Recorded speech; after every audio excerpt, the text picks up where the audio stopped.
ಎಲ್ರಿಗೂ ನಮಸ್ಕಾರ. ಈ ವಿಡಿಯೋದಲ್ಲಿ ನಾವು ಕರ್ನಾಟಕ ಗೌರ್ಮೆಂಟ್ ಸ್ಕೀಮ್ಸ್ ಗಳ ಬಗ್ಗೆ ಸ್ಟಡಿ ಮಾಡೋಣ. ಎಲ್ಲಾ ಗೌರ್ಮೆಂಟ್ ಎಕ್ಸಾಮ್ಸ್ ಗಳಿಗೆ ಯೂಸ್ ಆಗುವಂತದ್ದು.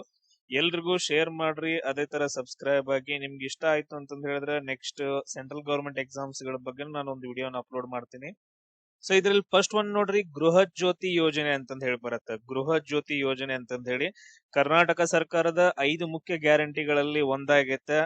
ಇದು 2023ರಲ್ಲಿ ಜಾರಿಗೆ ಬಂದೈತೆ. ಯಾವಾಗ ಜಾರಿಗೆ ಬಂದೈತೆ ಅಂದ್ರೆ 2023ರಲ್ಲಿ ಜಾರಿಗೆ ಬಂದಂತಹ ಈ ಯೋಜನೆಯು ಯಾವ ಸಚಿವಾಲಯದ ಅಂಡರ್ ಐತಂತ ಹೇಳಿದ್ರೆ ಕರ್ನಾಟಕ ಸರ್ಕಾರದ, ನೆನ್ಪಿಟ್ಕೊಳ್ರಿ, ಕರ್ನಾಟಕ ಸರ್ಕಾರದ ಇಂಧನ ಇಲಾಖೆ.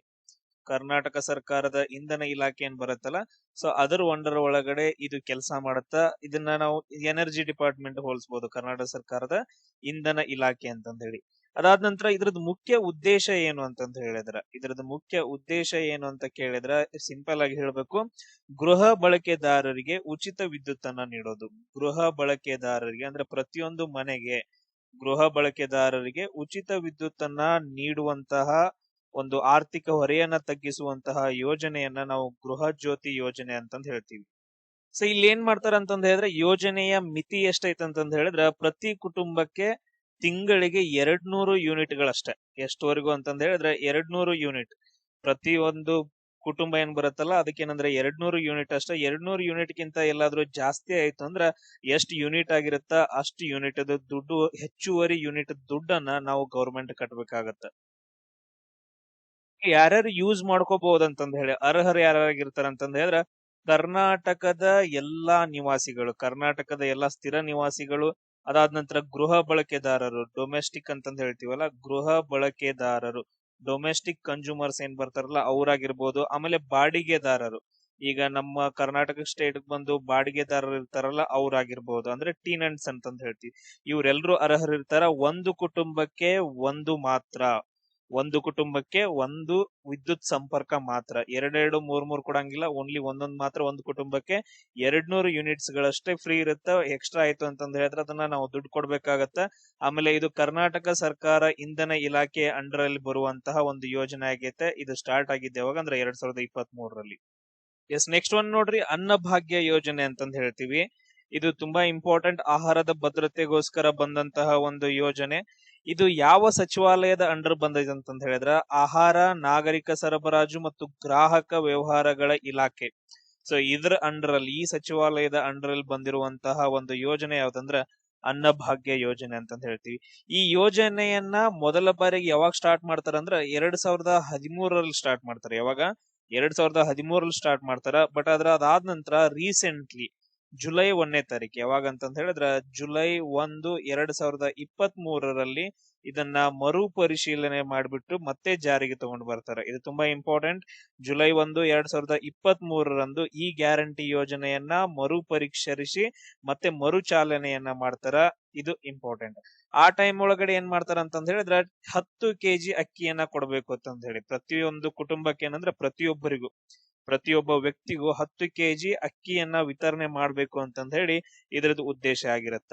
ಇದ್ರ ಮೇನ್ ಉದ್ದೇಶ ಏನಂತಂದ್ ಹೇಳಿದ್ರೆ ರಾಜ್ಯದ ಬಡತನ ರೇಖೆಗಿಂತ ಕೆಳಗಿರುವ ಕುಟುಂಬಗಳಿಗೆ. ಇಲ್ಲಿ ನೋಡ್ರಿ, ರಾಜ್ಯದ ಬಡತನ ರೇಖೆಗಿಂತ, ತುಂಬಾ ಇಂಪಾರ್ಟೆಂಟ್, ಎಲ್ರಿಗೂ ಕೊಡಂಗಿಲ್ಲ. ಬಡತನ ರೇಖೆಗಿಂತ ಕೆಳಗಿರುವ ಕುಟುಂಬಗಳಿಗೆ ಸಂಪೂರ್ಣ ಆಹಾರ ಭದ್ರತೆಯನ್ನ ಒದಗಿಸುವ ಮತ್ತು ಅಪೌಷ್ಟಿಕತೆಯನ್ನ ನಿರ್ಮೂಲನೆ ಮಾಡೋಕೆ ಈ ಯೋಜನೆಯನ್ನ ಜಾರಿಗೆ ತಗೊಂಡು ಬರ್ತಾರ. ಇದು ತುಂಬಾ ಇಂಪಾರ್ಟೆಂಟ್. ಇಲ್ಲಿ ನಿಮಗ್ ಕ್ವಶನ್ ಏನಂತಂದ ಹೇಳಿದ್ರೆ, ಈ ಬಡತನ ರೇಖೆಯನ್ನ ಕಂಡು ಹಿಡಿಯೋಕೆ ಕೆಲವೊಂದು ಕಮಿಟಿಗಳು ಬಂದಿದಾವ. ಈಗ ತೆಂಡೂಲ್ಕರ್ ಕಮಿಟಿ ಅಂತಂದ್ ಹೇಳಿ ಬರುತ್ತೆ. ಸಚಿನ್ ತೆಂಡೂಲ್ಕರ್ ಅಲ್ಲ, ಇನ್ನೊಂದು ತೆಂಡೂಲ್ಕರ್. ಸೊ ಆತರ ಯಾವ ಕಮಿಟಿಗಳಂತಂದ್ ಹೇಳಿ ನನಗೆ ಕಮೆಂಟ್ ಅನ್ನ ಹಾಕ್ರಿ.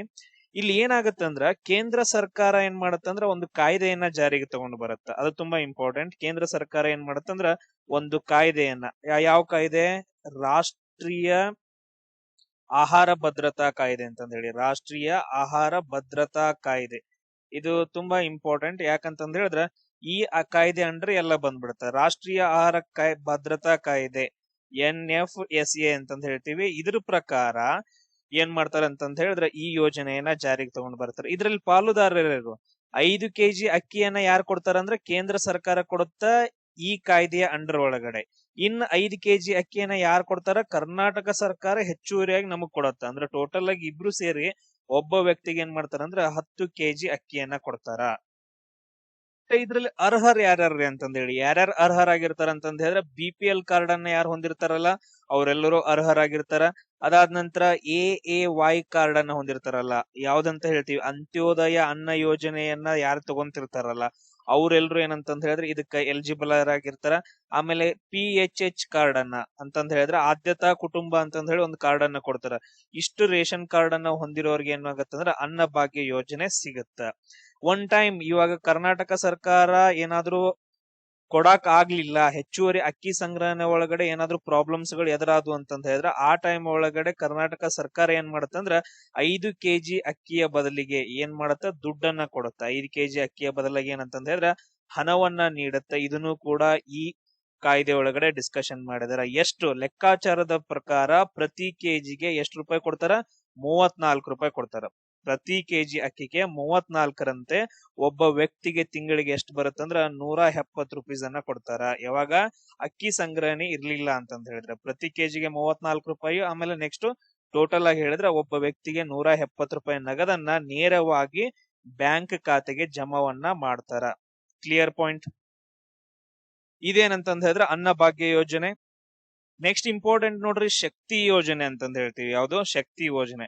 ಇದನ್ನ ಯಾವಾಗ ಜಾರಿಗೆ ತಗೊಂಡ್ ಬರ್ತಾರ ಅಂತಂದ್ ಹೇಳಿದ್ರ ಜೂನ್ 11ನೇ ತಾರೀಕು, ಜೂನ್ 11, 2023ನೇ ತಾರೀಕು ಏನ್ ಮಾಡ್ತಾರ ಅಂದ್ರ ಈ ಯೋಜನೆ ಕರ್ನಾಟಕ ಸರ್ಕಾರ ಜಾರಿಗೆ ತಗೊಂಡ್ ಬರುತ್ತ.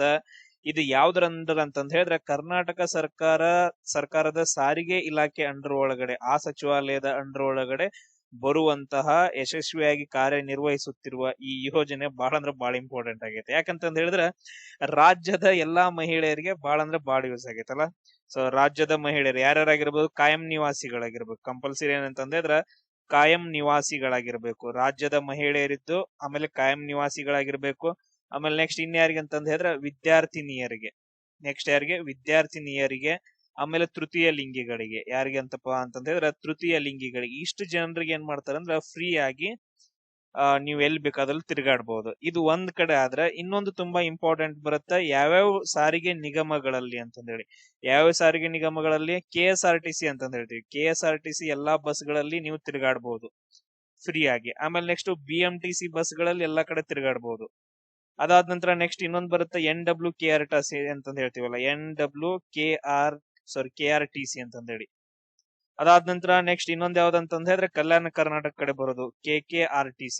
ಈ 4 ಬಸ್ ನಿಗಮಗಳಲ್ಲಿ ಯಾವ್ಯಾವ ಬಸ್ಗಳು ಬರ್ತಾವಲ್ಲ ಆ ಎಲ್ಲಾ ಬಸ್ಗಳಲ್ಲಿ ಇದು ಅನ್ವಯ ಆಗತ್ತ. ಅದಾದ ನಂತರ ನೆಕ್ಸ್ಟ್ ಇನ್ನು ಆರ್ಡಿನರಿ ಬಸ್ಗಳಲ್ಲಿ ತಿರುಗಾಡ್ಬಹುದು ನೀವು. ಯಾವ್ಯಾವ ಬಸ್ಗಳಲ್ಲಿ ಅಂತಂದ್ ಹೇಳಿದ್ರೆ ಆರ್ಡಿನರಿ ಬಸ್ಗಳಲ್ಲಿ ತಿರುಗಾಡ್ಬಹುದು, ಸಿಟಿ ಬಸ್ ಒಳಗಡೆ ತಿರುಗಾಡ್ಬಹುದು. ಅದಾದ ನಂತರ ಎಕ್ಸ್ಪ್ರೆಸ್ ಬಸ್ಗಳಲ್ಲಿ ನೀವು ತಿರುಗಾಡ್ಬಹುದು. ಅಂದ್ರೆ ನಾನ್ AC ಬಸ್ಗಳು ಯಾವ್ಯಾವ ಬರ್ತಾವಲ್ಲ ಎಲ್ಲಾ ಬಸ್ಗಳಲ್ಲಿ ನೀವು ಉಚಿತ ಪ್ರಯಾಣವನ್ನ ಮಾಡಬಹುದು. ಆದ್ರೆ ಕೆಲವೊಂದು ಬಸ್ಗಳಲ್ಲಿ ಅನ್ವಯ ಆಗಂಗಿಲ್ಲ. ಯಾವ್ಯಾವ ಬಸ್ಗಳಲ್ಲಿ ಅನ್ವಯ ಆಗಂಗಿಲ್ಲ ಅಂತಂದ್ ಹೇಳಿದ್ರೆ AC ಬಸ್ಗಳು ಯಾವ್ಯಾವ ಬರ್ತಾವ, AC ಬಸ್ಗಳು ಯಾವ್ಯಾವ ಬರ್ತಾವಲ್ಲ ಅದ್ರಲ್ಲಿ ಯಾವ್ದಕ್ಕೂ ಅನ್ವಯ ಆಗಂಗಿಲ್ಲ. ಫಾರ್ ಎಕ್ಸಾಂಪಲ್ ರಾಜಹಂಸ ಅಂತಂದ್ ಹೇಳಿ ಬರುತ್ತ, ಅದ್ರಲ್ಲಿ ನಿಮ್ಗೂ ಫ್ರೀ ಆಗಿ ಕೊಡಂಗಿಲ್ಲ. ಅದಾದ ನಂತರ ಇನ್ನೊಂದ್ ಬರುತ್ತ ಐರಾವತ ಬಸ್ಗಳು ಬರ್ತಾವ, ಇದರಲ್ಲಿ ಕೂಡ ನಿಮ್ಗೆ ಫ್ರೀ ಆಗಿ ಬರಂಗಿಲ್ಲ. ನೆಕ್ಸ್ಟ್ ಅಂಬಾರಿ ಬಸ್ಗಳು ಬರ್ತಾವ, ಇವೆಲ್ಲ ಲಕ್ಸುರಿ ಬಸ್ಗಳು. ಆಮೇಲೆ ಇನ್ನೊಂದು ಬರುತ್ತ ವಜ್ರ ಅಂತಂದ್ ಹೇಳಿ. ಅದಾದ ನಂತರ ನೆಕ್ಸ್ಟ್ ಪೈ ಪ್ಲಸ್ ಅಂತಂದ್ ಹೇಳಿ ಬರುತ್ತೆ. ಇನ್ನೊಂದ್ ಯಾವ್ದಂತಂದ್ ಹೇಳಿದ್ರೆ ಫ್ಲೈ ಪ್ಲಸ್ ಅಂತಂದ್ ಹೇಳಿ. ಇವೆಲ್ಲ ಏನಂತಂದ್ ಹೇಳಿದ್ರೆ ತುಂಬಾ ಲಕ್ಸುರಿ ಬಸ್ಗಳು. ಇಡೀ ಇಂಡಿಯಾದಲ್ಲೇ ಈ ತರ ಬಸ್ಗಳು ಯಾವ್ಯಾವ ಇಲ್ಲ. ಇಂಥ ಬಸ್ಗಳಲ್ಲಿ ಬಿಟ್ಟು ಉಳಿದೆಲ್ಲ ಬಸ್ಗಳಲ್ಲಿ ನೀವು ಫ್ರೀ ಆಗಿ ಹೋಗ್ಬೋದು. ಈ ಶಕ್ತಿ ಯೋಜನೆ ಬಂದಂಗಿಂದ ಪರಿಸ್ಥಿತಿ ಹೆಂಗಾಗಿತ್ತು ಅಂತಂದ್ ಹೇಳಿದ್ರೆ ಮನ್ಯಾಗ ಗಂಡಸರದ ಈಗ ಏನಾದ್ರೂ ಅಪ್ಪಿತಪ್ಪಿ ಗಂಡಸರು ಏನಾದ್ರೂ ಜಗಳ ಮಾಡಿದ್ರು ಅಂತಂದ್ ಹೇಳಿದ್ರ ಹಿಂದಿನ ಕಾಲದಾಗ ಹೆಂಗಿತ್ತು, ಹ್ಯಾಂತಿ ಎಲ್ಲಿ ಹೋಗ್ತಿರ್ಲಿಲ್ಲ. ಯಾಕಂತಂದ್ ಹೇಳಿದ್ರೆ ಅವ್ರ ತಕ್ಕ ಅಷ್ಟೊಂದ್ ರೊಕ್ಕ ಇರ್ತಿರ್ಲಿಲ್ಲ. ಅಂದ್ರೆ ಈಗ ನಮ್ಮ ಅವ್ವಗಳಾಗಿರ್ಬೋದು, ನಮ್ ಕಾಕುಗಳಾಗಿರ್ಬೋದು, ಚಿಗವುಗಳು ಅವ್ರ ಇವ್ರು ಅಂತೇವಲ್ಲ, ಅವ್ರ ಹತ್ರ ಎಲ್ಲ ದುಡ್ಡು ಇರ್ತಿರ್ಲಿಲ್ಲ. ಅವ್ರ ಏನಂದ್ರ ಮನ್ಯಾಗೆ ಇರ್ತಿದ್ರಿ. ಇಟ್ಕೊಂಡ್ರು ಕೂಡ ಹೆಂಗ್ ಹೋಗೋದ, ಏನ್ ಮಾಡೋದ, ಎಲ್ಲಿ ಹೋಗೋದ ಅಂತಂದ್ ಹೇಳಿ ಹಿಂಗಿರ್ತಿತ್ತು. ಬಟ್ ಆದ್ರೆ ಇವಾಗಿಂದ ಹಂಗಿಲ್ಲ. ಗಂಡ ಎಲ್ಲಾದ್ರೂ ಜಗಳ ಮಾಡ್ದ, ಏನಾದ್ರೂ ಇಲ್ಲ ಅಂದ, ನೀ ಅಲ್ಲಿ ಹೋಗಂಗಿಲ್ಲ ಇಲ್ಲಿ ಹೋಗಂಗಿಲ್ಲ ಅಂದ್ರೆ ಹಂಗ ಅಂತಿಲ್ಲ. ನಮ್ಗೇನ್ ಕರ್ನಾಟಕ ಗವರ್ಮೆಂಟ್ ಬಸ್ ಫ್ರೀ ಆಗಿ ಕೊಟ್ಟಿದ್ನ ಎಲ್ಲಿ ಬೇಕಾದಲ್ಲಿ ಹೋಗ್ತಾನಂತಂದ್ ಹೇಳಿ ಎದ್ದ ಬಿಡೋದು ಲಗೇಜ್ ತಗೊಂಡ್. ಕೆಲವೊಂದ್ಸರಿ ಏನಂತಂದ್ ಹೇಳಿದ್ರೆ ಎಷ್ಟೋ ಜನ ಹೆಂಗಸರು ಹೇಳ್ದನ ಹೋಗಿದಾರ. ಆಮೇಲೆ ನೆಕ್ಸ್ಟ್ ಒಂದ್ ಸ್ಕೀಮ್ ಸಿಕ್ಕೈತಿ ಬಾ ಅಂತಂದ್ ಹೇಳಿ ಎಲ್ಲಾ ಪ್ಲೇಸ್ಗಳು ತಿರುಗಾಡಿದಾರೆ, ಎಲ್ಲಾ ಪ್ರವಾಸ ಮಾಡಿದಾರ. ಅದಾದ ನಂತರ ಸಂಘಗಳು ಕಟ್ತಾರಲ್ಲ, ಊರ್ ಕಡೆ ಎಲ್ಲ ಸಂಘಗಳು ಇರ್ತಾವ, ಅವ್ರ ಎಲ್ಲಾ ಪ್ಲೇಸಸ್ಗಳು ಎಲ್ಲಾ ದೇವಸ್ಥಾನಗಳಿಗೆ ಸಗಟ್ ವಿಸಿಟ್ ಕೊಟ್ಟಿದಾರೆ. ಯಾಕಂತಂದ್ ಹೇಳಿದ್ರೆ ಅನುಭವ ಆಗಿದಾವ. ನಮ್ ಮನ್ಯಾಗೂ ಹಂಗ ಹೋಗಿದಾರೆ ಕೆಲವೊಂದ್ ಜನ. ನಿಮ್ ಮನ್ಯಾಗೂ ಹೋಗಿರ್ತಾರಲ್ಲ, ಅನುಭವ ಆಗಿರತ್ತ. ಅದಾದ್ಮೇಲೆ ಇನ್ನೊಂದು ರೂಲ್ಸ್ ಬರುತ್ತೆ ಇದ್ರೊಳಗಡೆ, ನೀವು ಕಂಪಲ್ಸರಿ ಏನಂತಂದ್ ಹೇಳಿದ್ರೆ ಎಲ್ಲಾ ಬಸ್ಗಳಲ್ಲಿ ಎಲ್ಲಾ ಹೆಂಗಸರನ್ನ ಕೂಡಿಸ್ಕೋಬಹುದು, ಬಟ್ ಆದ್ರೆ 50% ಸೀಟ್ಗಳನ್ನ ಪುರುಷರಿಗೆ ಮೀಸಲಿಡಬೇಕು ಅಂತಂದ್ ಹೇಳಿ 50% ಸೀಟ್ಗಳನ್ನ ಪುರುಷರಿಗೆ ಮೀಸಲಿಡ್ಬೇಕಂತಂದ ಆ ರೂಲ್ಸ್ ಐತೆ. ಬಟ್ ಅದ್ರಲ್ಲಿ ಫಾಲೋ ಮಾಡ್ತಿದಾರೋ ಇಲ್ಲೋ ಗೊತ್ತಿಲ್ಲ, ಇರ್ಲಿ ಬಿಡ್ರಿ. ನೆಕ್ಸ್ಟ್ ಯೋಜನೆ ಹೋಗೋಣ. ನೆಕ್ಸ್ಟ್ ಗೃಹಲಕ್ಷ್ಮಿ ಯೋಜನೆ ಅಂತಂದ್ ಹೇಳ್ತೀವಿ. ಯಾವುದು ಗೃಹಲಕ್ಷ್ಮಿ ಯೋಜನೆ? ಇದು ಕರ್ನಾಟಕ ಸರ್ಕಾರದಿಂದ ಬಂದಂತಹ ಒಂದು ಬೆಸ್ಟ್ ಯೋಜನೆಗಳಲ್ಲಿ ಒಂದು. ಇದನ್ನ ಯಾವಾಗ ಜಾರಿಗೆ ತಗೊಂಡ್ ಬರ್ತಾರ ಅಂತಂದ್ ಹೇಳಿದ್ರೆ ಆಗಸ್ಟ್ 2023ರಲ್ಲಿ. ಯಾವಾಗ ಜಾರಿಗೆ ತಗೊಂಡ್ ಬರ್ತಾರ? ಆಗಸ್ಟ್ 2023ರಲ್ಲಿ ಜಾರಿಗೆ ತಗೊಂಡು ಬರ್ತಾರ. ಈ ಯೋಜನೆಯ ಮುಖ್ಯ ಉದ್ದೇಶ ಏನಂತಂದ್ ಹೇಳಿದ್ರ, ಕುಟುಂಬದೊಳಗಡೆ ಮಹಿಳೆ ಮುಖ್ಯಸ್ಥರು ಇರ್ತಾರಲ್ಲ, ಕುಟುಂಬದೊಳಗಡೆ ಮಹಿಳೆಯರಿರ್ತಾರಲ್ಲ, ಅವ್ರನ್ನ ಆರ್ಥಿಕವಾಗಿ ಸಬಲಗೊಳಿಸುವುದು. ಆರ್ಥಿಕವಾಗಿ ಏನಂತಂದ್ ಹೇಳಿದ್ರೆ ಅವರನ್ನ ಸಬಲಗೊಳಿಸುವಂತಹ ಒಂದು ಈ ಯೋಜನೆಯ ಉದ್ದೇಶ ಆಗೈತೆ. ಸಬಲಗೊಳಿಸುವುದು, ಅದಾದ ನಂತರ ಸ್ವಾವಲಂಬನೆಯಾಗಿ ಹೆಚ್ಚಿಸುವುದು ಅಂತಂದ ಹೇಳಿ. ಸ್ವಾವಲಂಬನೆ ಅಂದ್ರೆ ಅವ್ರ ಪಾಡಿಗೆ ಅವರೇ ಏನಂತಂದ ಹೇಳಿದ್ರೆ ಎಲ್ಲಾ ಕೆಲಸಗಳನ್ನ ಮಾಡೋದಂತಂದ ಹೇಳಿ ಸ್ವಾವಲಂಬನೆಯನ್ನ ಹೆಚ್ಚಿಸುವ ಉದ್ದೇಶವನ್ನ ಹೊಂದಿರುವಂತ ಈ ಯೋಜನೆ ತುಂಬಾ ಇಂಪಾರ್ಟೆಂಟ್. ಅದಾದ ನಂತರ ಇದು ಯಾವ ಇಲಾಖೆಯ ಅಂಡರ್ ಬರುತ್ತಂದ್ರ ಮಹಿಳಾ ಮತ್ತು ಮಕ್ಕಳ ಅಭಿವೃದ್ಧಿ ಇಲಾಖೆ ಅಂಡರ್. ಇದು ಕರ್ನಾಟಕ ಸರ್ಕಾರದ ಮಹಿಳಾ ಮತ್ತು ಮಕ್ಕಳ ಅಭಿವೃದ್ಧಿ ಇಲಾಖೆಯ ಅಂಡರ್ ಅಲ್ಲಿ ಇದು ಕೆಲಸ ಮಾಡುತ್ತ. ಆಮೇಲೆ ಕೆಲವೊಂದು ವರ್ಡ್ಸ್ ಗಳು ತುಂಬಾ ಇಂಪಾರ್ಟೆಂಟ್, ಅವುಗಳನ್ನ ನಾನು ಹೇಳ್ಕೊಂತ ಹೋಗ್ತೀನಿ ನೋಡ್ರಿ. ಆರ್ಥಿಕ ನೆರವು ಮತ್ತು ಬಜೆಟ್ ಒಳಗಡೆ ಫಸ್ಟ್ ಒನ್ ಏನಂತಂದ್ ಹೇಳಿದ್ರ, ಇದು ಅರ್ಹ ಮಹಿಳಾ ಮುಖ್ಯಸ್ಥರಿಗೆ ಅಂದ್ರೆ ಅರ್ಹ ಮಹಿಳೆಗೆ ಪ್ರತಿ ತಿಂಗಳು ಎಷ್ಟು ಕೊಡ್ತಾರ ದುಡ್ಡನ್ನ ಯಾರಿಗಾದ್ರೂ ಗೊತ್ತೈತೆ? ಪ್ರತಿ ತಿಂಗಳು ಅರ್ಹ ಮಹಿಳೆಗೆ ಎಷ್ಟು ರೂಪಾಯಿ ಕೊಡ್ತಾರ ಅಂದ್ರ 2,000 ರೂಪಾಯಿ. 2,000 ರೂಪಾಯಿ ನೇರ ಧನ ಸಹಾಯವನ್ನ ಮಾಡ್ತಾರ. ಇದು ಒಂದು ಸೆಂಟೆನ್ಸ್. ಅದಾದ ನಂತರ ನೆಕ್ಸ್ಟ್ ಇನ್ನೊಂದೇನಂತಂದ ಹೇಳಿದ್ರೆ ಒಬ್ಬ ಫಲಾನುಭವಿಗೆ ವಾರ್ಷಿಕವಾಗಿ ಎಷ್ಟು ಬರುತ್ತ? 24,000 ರೂಪಾಯಿ ಬರುತ್ತೆ. ಅಂದ್ರೆ ವರ್ಷಕ್ಕ ಒಬ್ಬರು ಮಹಿಳೆಯರಿಗೆ ಎಷ್ಟು ರೂಪಾಯಿ ಬರುತ್ತೆ ಅಂದ್ರೆ ಸರ್ಕಾರದಿಂದ 24,000 ರೂಪಾಯಿ ಬರುತ್ತ. ಆಮೇಲೆ ಸರ್ಕಾರ ಈ ಯೋಜನೆಗೋಸ್ಕರ ಬಜೆಟ್ ಒಳಗಡೆ ಈ ಯೋಜನೆಗೋಸ್ಕರ ಬಜೆಟ್ ಒಳಗಡೆ ಎಷ್ಟು ದುಡ್ಡನ್ನ ಮೀಸಲಿಟ್ಟೈತೆ ಅಂತಂದ ಹೇಳಿದ್ರೆ 28,608 ಕೋಟಿ ರೂಪಾಯಿಯನ್ನ. ಎಷ್ಟು? 28,608 ರೂಪಾಯಿ ಕೋಟಿ ಅನುದಾನವನ್ನ ಈ ಯೋಜನೆಗೆ ಕಾಯ್ದಿರಿಸೈತೆ. ಆಮೇಲೆ ಇಲ್ಲಿವರೆಗೂ ರಾಜ್ಯದ ಸುಮಾರು 1.29 ಕೋಟಿ ಅಂದ್ರ 1.3 ಕೋಟಿ ಆಲ್ಮೋಸ್ಟ್ ಇಷ್ಟು ಜನ ಮಹಿಳೆಯರೇನಂದ್ರ ಈ ವ್ಯಾಪ್ತಿಗೆ ಒಳಪಟ್ಟಿದಾರ. ನೋಡ್ರಿ ಎಷ್ಟು ಜನ ಅಂತಂದೇಳಿ. ನಂತರ ನೆಕ್ಸ್ಟ್ ಕೆಲವೊಂದು ಇಂಪಾರ್ಟೆಂಟ್ ಪಾಯಿಂಟ್ಸ್ ಗಳು ಬರ್ತಾರೆ. ಈಗ ಸರ್ಕಾರಿ ನೌಕರರಾಗಿದ್ರೆ ಯಾರಾದ್ರೂ ಗೌರ್ಮೆಂಟ್ ಜಾಬ್ ಇದ್ರು ಅಂತಂದ್ ಹೇಳಿದ್ರೆ ಅವರಿಗೆ ಇದು ಅನ್ವಯಿಸಂಗಿಲ್ಲ. ಅದಾದ ನಂತರ ನೆಕ್ಸ್ಟ್ ಯಾರಾದ್ರೂ ಇನ್ಕಮ್ ಟ್ಯಾಕ್ಸ್ ಕೊಡ್ತಾ ಇದ್ರೆ, GST ಪಾವತಿದಾರರು ಯಾರಾದ್ರೂ ಮಹಿಳೆಯರಿದ್ರ ಅಂತಂದ್ ಹೇಳಿದ್ರೆ ಅವರು ಈ ಯೋಜನೆಯಿಂದ ಹೊರಗುಳಿತಾರ. ಅದಾದ ನಂತರ ಈ ಅರ್ಜಿಯನ್ನ ನಾವ್ ಎಲ್ಲಿ ಸಲ್ಲಿಸಬಹುದು? ಗ್ರಾಮೋನ್ ಅಂತಂದ್ ಹೇಳಿ, ಕರ್ನಾಟಕವನ್ನು, ಬೆಂಗಳೂರು ಒನ್ ಅಂತಂದ್ ಹೇಳಿ ಕೆಲವೊಂದು ಕೇಂದ್ರಗಳಿದಾವ. ಸೊ ಅಲ್ಲಿ ಹೋಗಿ ನೀವು ಏನ್ ಮಾಡ್ಬೋದು ಅಂದ್ರೆ ಇದಕ್ಕ ಅರ್ಹರಾಗಿದ್ರೆ ಅಪ್ಲೈ ಮಾಡಬಹುದು. ಯಾವುದಕ್ಕೆ? ಗೃಹಲಕ್ಷ್ಮಿ ಯೋಜನೆಗಳಿಗೆ. ತುಂಬಾ ಇಂಪಾರ್ಟೆಂಟ್ ಈ ಲೈನ್ಸ್ ಗಳು. ಯಾಕಂತಂದ್ ಹೇಳಿದ್ರೆ ನಿಮ್ಗ ಸ್ಟೇಟ್ಮೆಂಟ್ಸ್ ಗಳನ್ನ ಕೊಟ್ಟು ಅಥವಾ ಡೈರೆಕ್ಟ್ ನಿಮ್ಗೆ ಪ್ರತಿ ತಿಂಗಳು ಎಷ್ಟು ರೂಪಾಯಿ ಕೊಡ್ತಾರ ಅಥವಾ ವರ್ಷಕ್ಕೆ ಎಷ್ಟು ಕೊಡ್ತಾರ, ಬಜೆಟ್ ಅಲ್ಲಿ ಎಷ್ಟು ದುಡ್ಡನ್ನ ಮೀಸಲಿಟ್ಟಿದಾರ, ಇಲ್ಲಿವರೆಗೂ ಎಷ್ಟು ಮಹಿಳೆಯರು ಅದಕ್ಕ ಫಲಾನುಭವಿಗಳಾಗಿದಾರ ಅಂತಂದ್ ಹೇಳಿ ನಿಮ್ಗೆ ಕ್ವಶನ್ಸ್ ಗಳನ್ನ ಕೇಳ್ಬಹುದು. ಶಾರ್ಟ್ ಕಟ್ ಆಗಿ ಬರೆದಿಟ್ಕೊಡ್ರಿ. ನೆಕ್ಸ್ಟ್ ಯೋಜನೆ ನೋಡ್ರಿ, ಯುವ ನಿಧಿ ಯೋಜನೆ ಅಂತಂದ್ ಹೇಳಿ ಬರುತ್ತ. ಈ ಯೋಜನೆಯನ್ನ ಕರ್ನಾಟಕ ಸರ್ಕಾರ 2023ರಲ್ಲಿ ಜಾರಿಗೆ ತಗೊಂಡು ಬರುತ್ತೆ ಅಧಿಕೃತವಾಗಿ. ಈ ಯೋಜನೆ ಮುಖ್ಯ ಉದ್ದೇಶ ಏನಂತಂದ್ ಹೇಳಿದ್ರೆ ಇಂಪಾರ್ಟೆಂಟ್, ರಾಜ್ಯದ ನಿರುದ್ಯೋಗಿ ಅಂದ್ರ ನಮ್ಮಂತವ್ರಿಗೆ ನಿಮ್ಮಂತವ್ರಿಗೆ ನಿರುದ್ಯೋಗಿ ಏನಿರ್ತಾರಲ್ಲ ನಿರುದ್ಯೋಗಿ ಯುವ ಜನರಿಗೆ ಇದು ವಾಕ್ಯ ಇಂಪಾರ್ಟೆಂಟ್ ಸೆಂಟೆನ್ಸ್. ನಿರುದ್ಯೋಗಿ ಯುವ ಜನರಿಗೆ ಆರ್ಥಿಕ ಭದ್ರತೆಯನ್ನ ನೀಡುವಂತಹ ಒಂದು ಗುರಿಯನ್ನ ಹೊಂದಿರುವ ಈ ಯೋಜನೆ ಉದ್ಯೋಗ ಸಿಗುವವರೆಗೂ ಅಥವಾ ಅವರು ಸ್ವಾವಲಂಬಿಗಳಾಗುವವರೆಗೂ ಬೆಂಬಲವನ್ನ ನೀಡಬೇಕು ಅಂತಂದ ಹೇಳಿ. ಆಮೇಲೆ ನೆಕ್ಸ್ಟ್ ಪದವೀಧರರಿಗೆ ಆರ್ಥಿಕ ಸಹಾಯವನ್ನ ನೀಡುತ್ತೆ. ಅಂದ್ರೆ ಇವಾಗ ನೀವು 2022 ಅಥವಾ 2023ರ ನಂತರ ನೀವು ಪದವಿಯನ್ನ ಮುಗಿಸಿದ್ರ, ನಮಗೆಲ್ಲ ಬರಂಗಿಲ್ಲ, ನಾವೆಲ್ಲ ಮೊದ್ಲ ಮುಗಿಸಿದ್ವು 2018, 19. 2022 ಮತ್ತು 23ರ ಅಥವಾ ನಂತರದ ಶೈಕ್ಷಣಿಕ ವರ್ಷದಲ್ಲಿ ನೀವು ಡಿಗ್ರಿ ಮುಗಿಸಿರ್ಬೇಕು. ಡಿಗ್ರಿ ಮುಗಿಸಿ ನಿಮ್ಗೆ ಜಾಬ್ ಇಲ್ಲ ಅಂತಂದ್ ಹೇಳಿದ್ರ ಅಂತವರಿಗೆ ಪ್ರತಿ ತಿಂಗಳು 3,000 ರೂಪಾಯಿ ಕೊಡ್ತಾರ. ಅವನು ನಾವಿದ್ದಾಗ ಇಂಥವೆಲ್ಲ ಬರಂಗಿಲ್ಲ, ಇವಾಗ ಬರ್ತಾವ. ಅಂದ್ರೆ ಪ್ರತಿ ತಿಂಗಳಿಗೆ ಅವ್ರಿಗೆ ಎಷ್ಟ 3,000 ರೂಪಾಯಿ ಕೊಡ್ತಾರ. ನೋಡ್ರಿ ಹೆಂಗೈತಿ. ಅದಾದ ನಂತರ ಡಿಪ್ಲೊಮಾ ಹೋಲ್ಡರ್ಸ್ ಗಳಿಗೆ, ಈಗ ಡಿಪ್ಲೊಮಾದವ್ರಿಗೂ ಕೂಡ ಏನಂತಂದ್ ಹೇಳಿದ್ರೆ ಅವ್ರದ್ದು ಹಾಫ್ ಡಿಗ್ರಿ ಮುಗ್ದಂಗಲ್ಲ, ಅಂದ್ರೆ ಅವ್ರಿಗೆ ಹಾಫ್ ಅವ್ರಿಗೆ ಏನಂತಂದ ಹೇಳಿದ್ರೆ 1500 rupees ಅನ್ನ ಕೊಡ್ತಾರ. ಸೊ ತಿಂಗಳಿಗೆ ಎಷ್ಟಂತ ಹೇಳಿದ್ರೆ 1500 rupees ಅನ್ನ ಕೊಡ್ತಾರ. ನೆಕ್ಸ್ಟ್ ಇಂಪಾರ್ಟೆಂಟ್ ಪಾಯಿಂಟ್ ಏನಂತಂದ ಹೇಳಿದ್ರೆ ಈ ಸಹಾಯ ಎಲ್ಲಿವರೆಗೂ ಮಾಡ್ತಾರ, ಗರಿಷ್ಠ ಏನಂತಂದ ಹೇಳಿದ್ರೆ 2 ವರ್ಷದವರೆಗೂ ಮಾತ್ರ. ಗರಿಷ್ಠ ಏನಂತಂದ ಹೇಳಿದ್ರೆ 2 ವರ್ಷಗಳವರೆಗೆ ಮಾತ್ರ. ಇಲ್ಲ ಅಂತಂದ ಹೇಳಿದ್ರೆ ಆ ಪರ್ಸನ್ಗೆ ಜಾಬ್ ಸಿಗೋವರೆಗೂ, ಆ ಫಲಾನುಭವಿಗೆ ಉದ್ಯೋಗ ಸಿಗುವವರೆಗೂ ಅಥವಾ ಆರ್ಥಿಕ ಸಹಾಯ ಗರಿಷ್ಠ 2 ವರ್ಷಗಳವರೆಗೆ ಇದು ಸೌಲಭ್ಯ ಅಂದ್ರೆ ಈ ಯೋಜನೆ ಲಭ್ಯ ಇರುತ್ತೆ ಅಂತಂದೇಳಿ. ಆಮೇಲೆ ಅರ್ಹತೆ ಏನಿರ್ಬೇಕಂತಂದೇಳಿ, ಅರ್ಹತೆ ಏನಿರ್ಬೇಕಂದ್ರ 18ರಿಂದ 25 ವರ್ಷಗಳ ಇರುವವರೆಗೂ ಇರ್ಬೇಕು. ಇದನ್ನ ನೀ ಅಪ್ಲೈ ಮಾಡಕತಿ ಅಂತಂದ ಹೇಳಿದ್ರ 18ರಿಂದ 25 ವರ್ಷಗಳ ಒಳಗೆ ಇರಬೇಕು. ಇದು ಏನಂತಂದ ಹೇಳಿದ್ರ ನಿಮ್ಗ ಎಲಿಜಿಬಿಲಿಟಿ. ಇನ್ನು ಸೆಕೆಂಡ್ ಎಲಿಜಿಬಿಲಿಟಿ ಏನಂತಂದ ಹೇಳಿದ್ರ ನಿಂದು ಶೈಕ್ಷಣಿಕ ಕೋರ್ಸ್ ಎಜುಕೇಶನ್ ಎಲ್ಲಾಗಿರ್ಬೇಕು, ಕರ್ನಾಟಕದಾಗ ಆಗಿರ್ಬೇಕು. ನೀವೇನಂತಂದ ಹೇಳಿದ್ರೆ ಕರ್ನಾಟಕದ ನಿವಾಸಿ ಆಗಿರ್ಬೇಕು ಫಸ್ಟ್. ಅದಾದ ನಂತರ ನಿಮ್ದು ಕನಿಷ್ಠ ಏನಂತಂದ ಹೇಳಿದ್ರ 6 ವರ್ಷಗಳ ಕಾಲ ವಿದ್ಯಾಭ್ಯಾಸ. ಇದು ತುಂಬಾ ಇಂಪಾರ್ಟೆಂಟ್.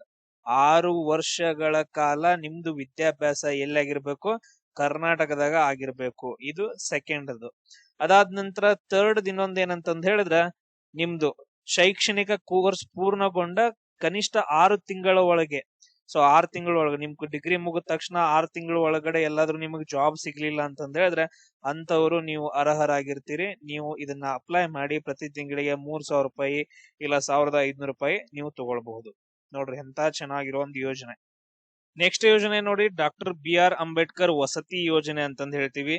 ಇದು ಯಾವಾಗ ಸ್ಟಾರ್ಟ್ ಆಗತ್ತಂದ್ರ 2000ದಲ್ಲಿ. ಯಾವಾಗ 2000ದಲ್ಲಿ ಪ್ರಾರಂಭವಾಗತ್ತ. ಕರ್ನಾಟಕ ಸರ್ಕಾರದ ಪರಿಶಿಷ್ಟ ಜಾತಿ ಮತ್ತು ಪರಿಶಿಷ್ಟ ಪಂಗಡಗಳ ಅಭಿವೃದ್ಧಿ ನಿಗಮದ ಅಂಡರ್ ಒಳಗಡೆ ಇದನ್ನ ಜಾರಿಗೊಳಿಸ್ತಾರ.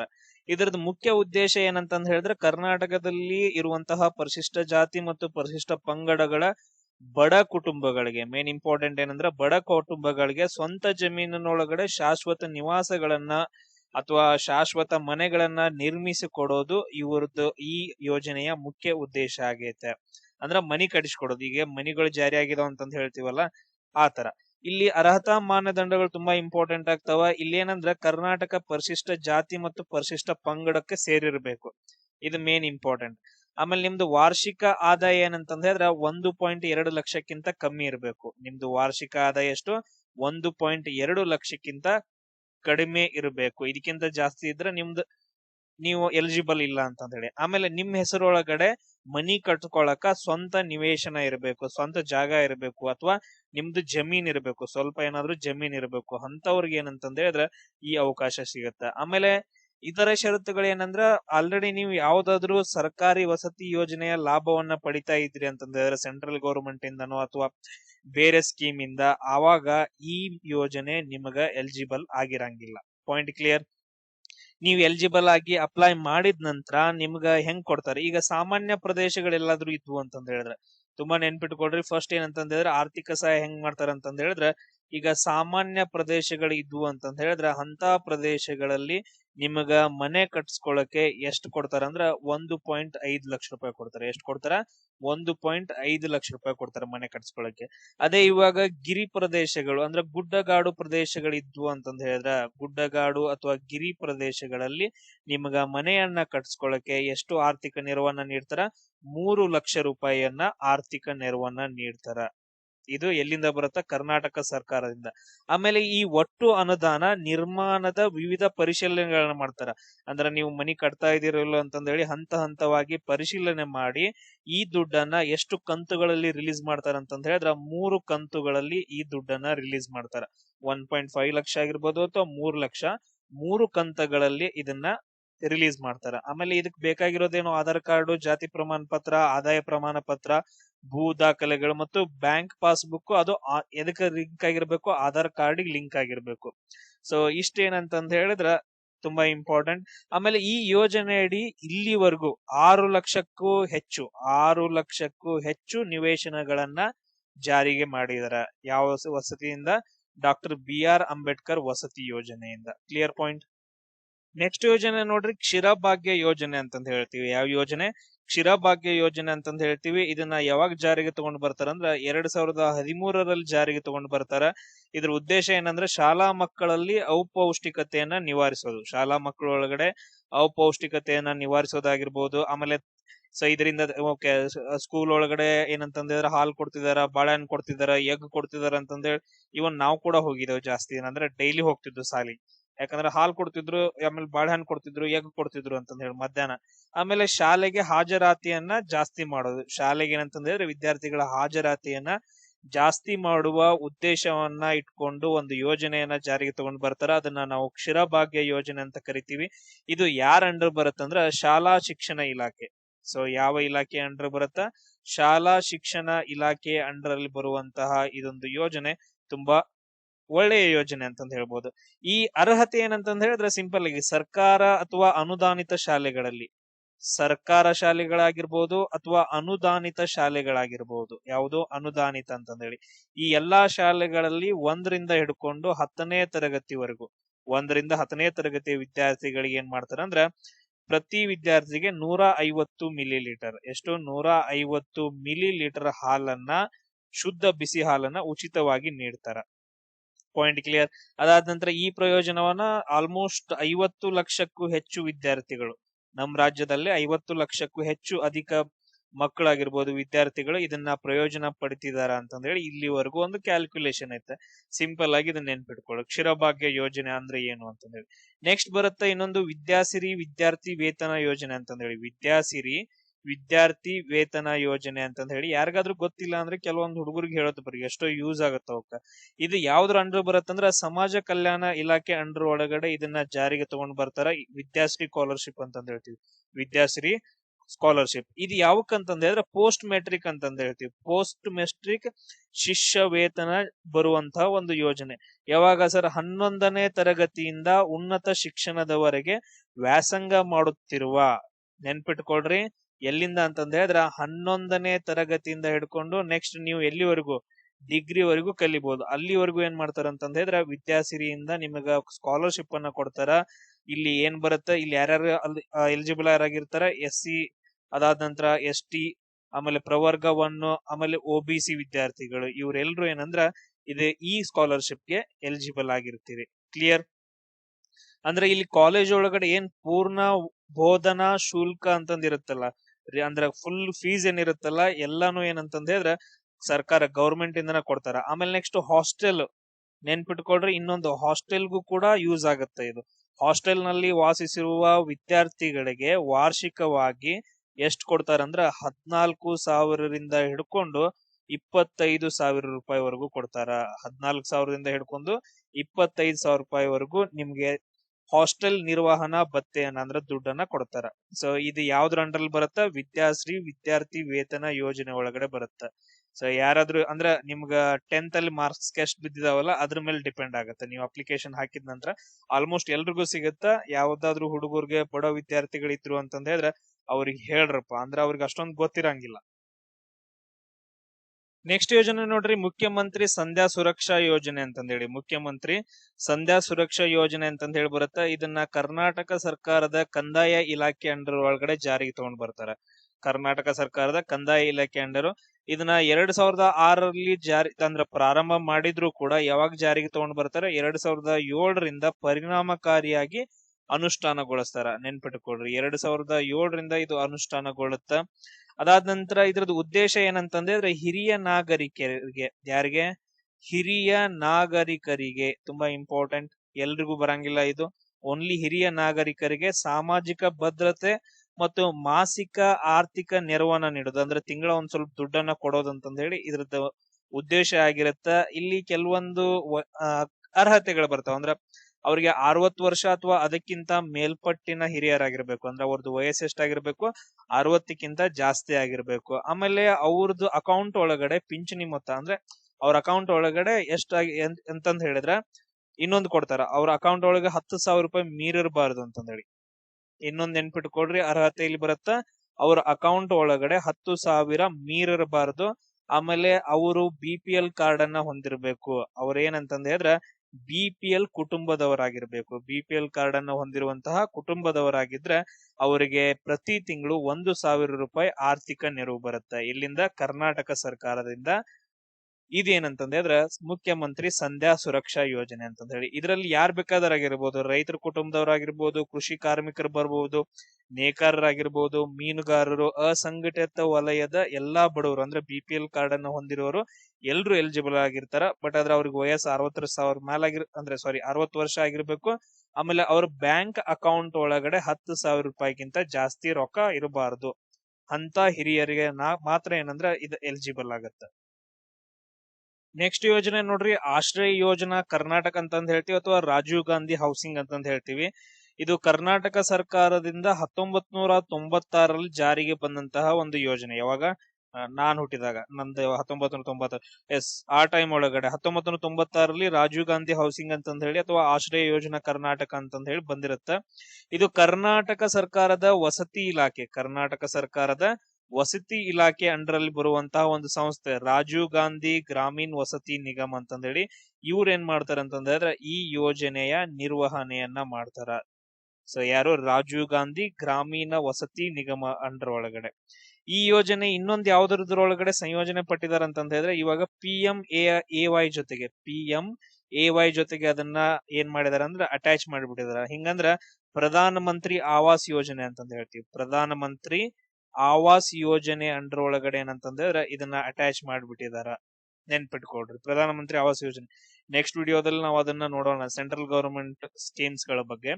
ಇಲ್ಲಿ ಏನಾಗತ್ತಂದ್ರೆ ಕರ್ನಾಟಕ ಗ್ರಾಮೀಣ ಮತ್ತು ನಗರ ಪ್ರದೇಶಗಳಲ್ಲಿ ಬಡತನ ರೇಖೆಗಿಂತ ಅಂದ್ರೆ BPL ಕಾರ್ಡ್ ಅನ್ನ ಹೊಂದಿರಬೇಕು. ಪ್ಲಸ್ ಏನಂತಂದ್ರೆ ಬಡತನ ರೇಖೆಗಿಂತ ಕಡಿಮೆ ಇರಬೇಕು ನಮ್ದು ಆದಾಯ ಎಲ್ಲ. ಬಡತನ ರೇಖೆಗಿಂತ ಕೆಳಗಿರುವ BPL ಕಾರ್ಡ್ ಅನ್ನ ಹೊಂದಿರುವ ಕುಟುಂಬಗಳಿಗೆ ಉಚಿತ ಮನೆಗಳನ್ನ ನೀಡುವಂತಹ ಒಂದು ಯೋಜನೆ.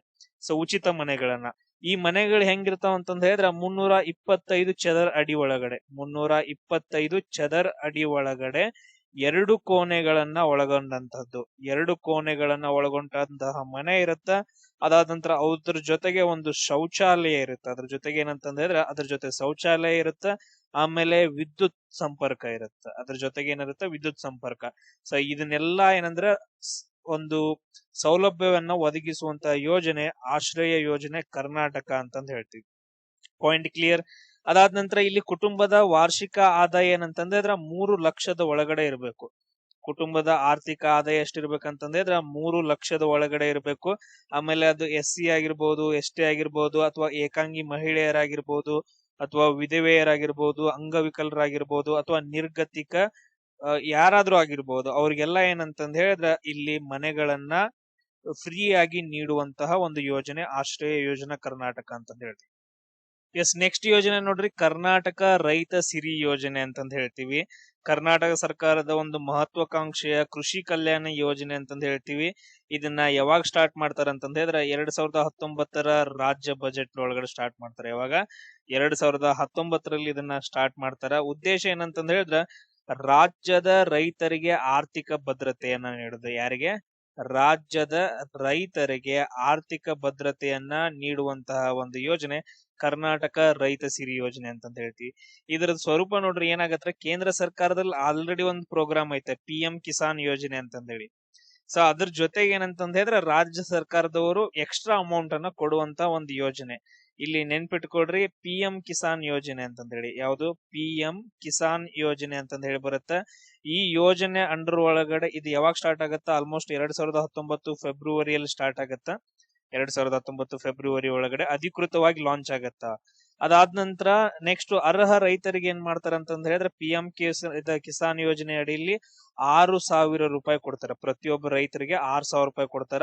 ಅದನ್ನ 3 ಸಮಾನ ಕಂತುಗಳಲ್ಲಿ ಏನ್ ಮಾಡ್ತಾರ ಅಂತಂದ ಹೇಳಿದ್ರೆ ಅದನ್ನ 3 ಸಮಾನ ಕಂತುಗಳಲ್ಲಿ ನಮ್ಮ ಬ್ಯಾಂಕ್ ಅಕೌಂಟ್ಗೆ ಏನಂದ್ ಮಾಡ್ತಾರ ಅಂದ್ರೆ ಟ್ರಾನ್ಸ್ಫರ್ ಮಾಡ್ತಾರ. ಅಂದ್ರೆ ಪ್ರತಿ ಒಂದು ಕಂತಿಗೂ ಎಷ್ಟು ರೂಪಾಯಿ ಬರುತ್ತೆ?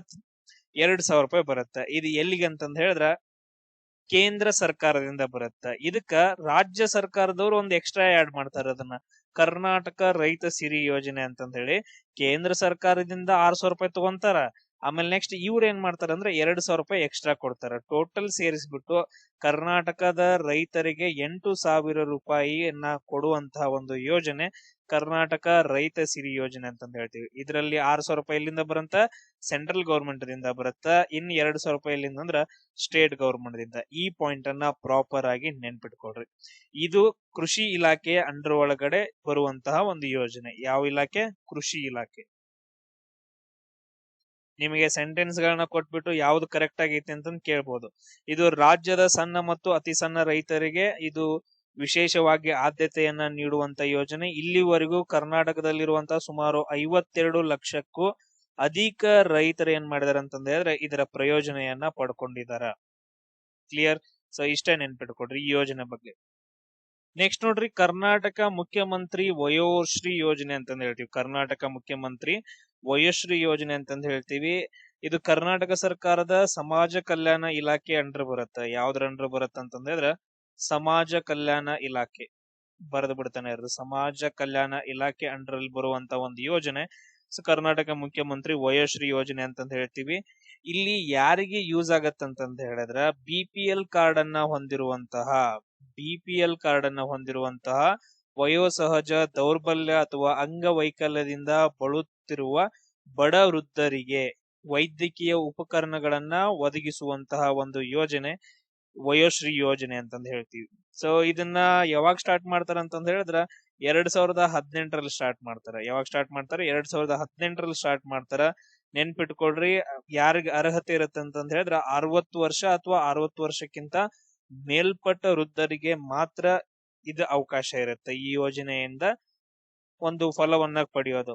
ಅದಾದ ನಂತರ ನೆಕ್ಸ್ಟ್ ಅವ್ರಿಗೆ BPL ಕಾರ್ಡ್ ಇರ್ಬೇಕು. ಆಮೇಲೆ ಅವ್ರದ್ದು ಆದಾಯ 1.5 ಲಕ್ಷಕ್ಕಿಂತ ಜಾಸ್ತಿ ಇರಬಾರ್ದು. ಅದಕ್ಕಿಂತ ಕಡಿಮೆ ಇದ್ರೆ ಮಾತ್ರ ಅವ್ರು ಎಲಿಜಿಬಲ್. ಇದ್ರಲ್ಲಿ ಏನೇನ್ ಕೊಡ್ತಾರ? ಶ್ರವಣ ಸಾಧನಗಳನ್ನ, ಹಿಯರಿಂಗ್ ಏಡ್ಸ್ ಗಳನ್ನ ಕೊಡ್ತಾರ, ಕನ್ನಡಕಗಳನ್ನ ಕೊಡ್ತಾರ, ಆಮೇಲೆ ವೀಲ್ ಚೇರ್ ಗಳನ್ನ ಕೊಡ್ತಾರ, ವಾಕಿಂಗ್ ಸ್ಟಿಕ್ ಕೊಡ್ತಾರ, ಕೃತಕ ದಂತಗಳನ್ನ ಉಚಿತವಾಗಿ ವಿತರಣೆ ಮಾಡ್ತಾರ. ಅದ್ರ ಜೊತೆಗೆ ಮೊನಕೈ ಕ್ರಚಸ್ ಆಗಿರ್ಬೋದು, ಟ್ರೈಸೈಕಲ್ ಆಗಿರ್ಬೋದು, ಆಮೇಲೆ ವಾಕಿಂಗ್ ಫ್ರೇಮ್ ಗಳನ್ನ ಫ್ರೀ ಆಗಿ ಕೊಡುವಂತಹ ಒಂದು ಯೋಜನೆ ಕರ್ನಾಟಕ ಮುಖ್ಯಮಂತ್ರಿ ವಯೋಶ್ರೀ ಯೋಜನೆ ಅಂತಂದ್ ಹೇಳ್ತೀವಿ.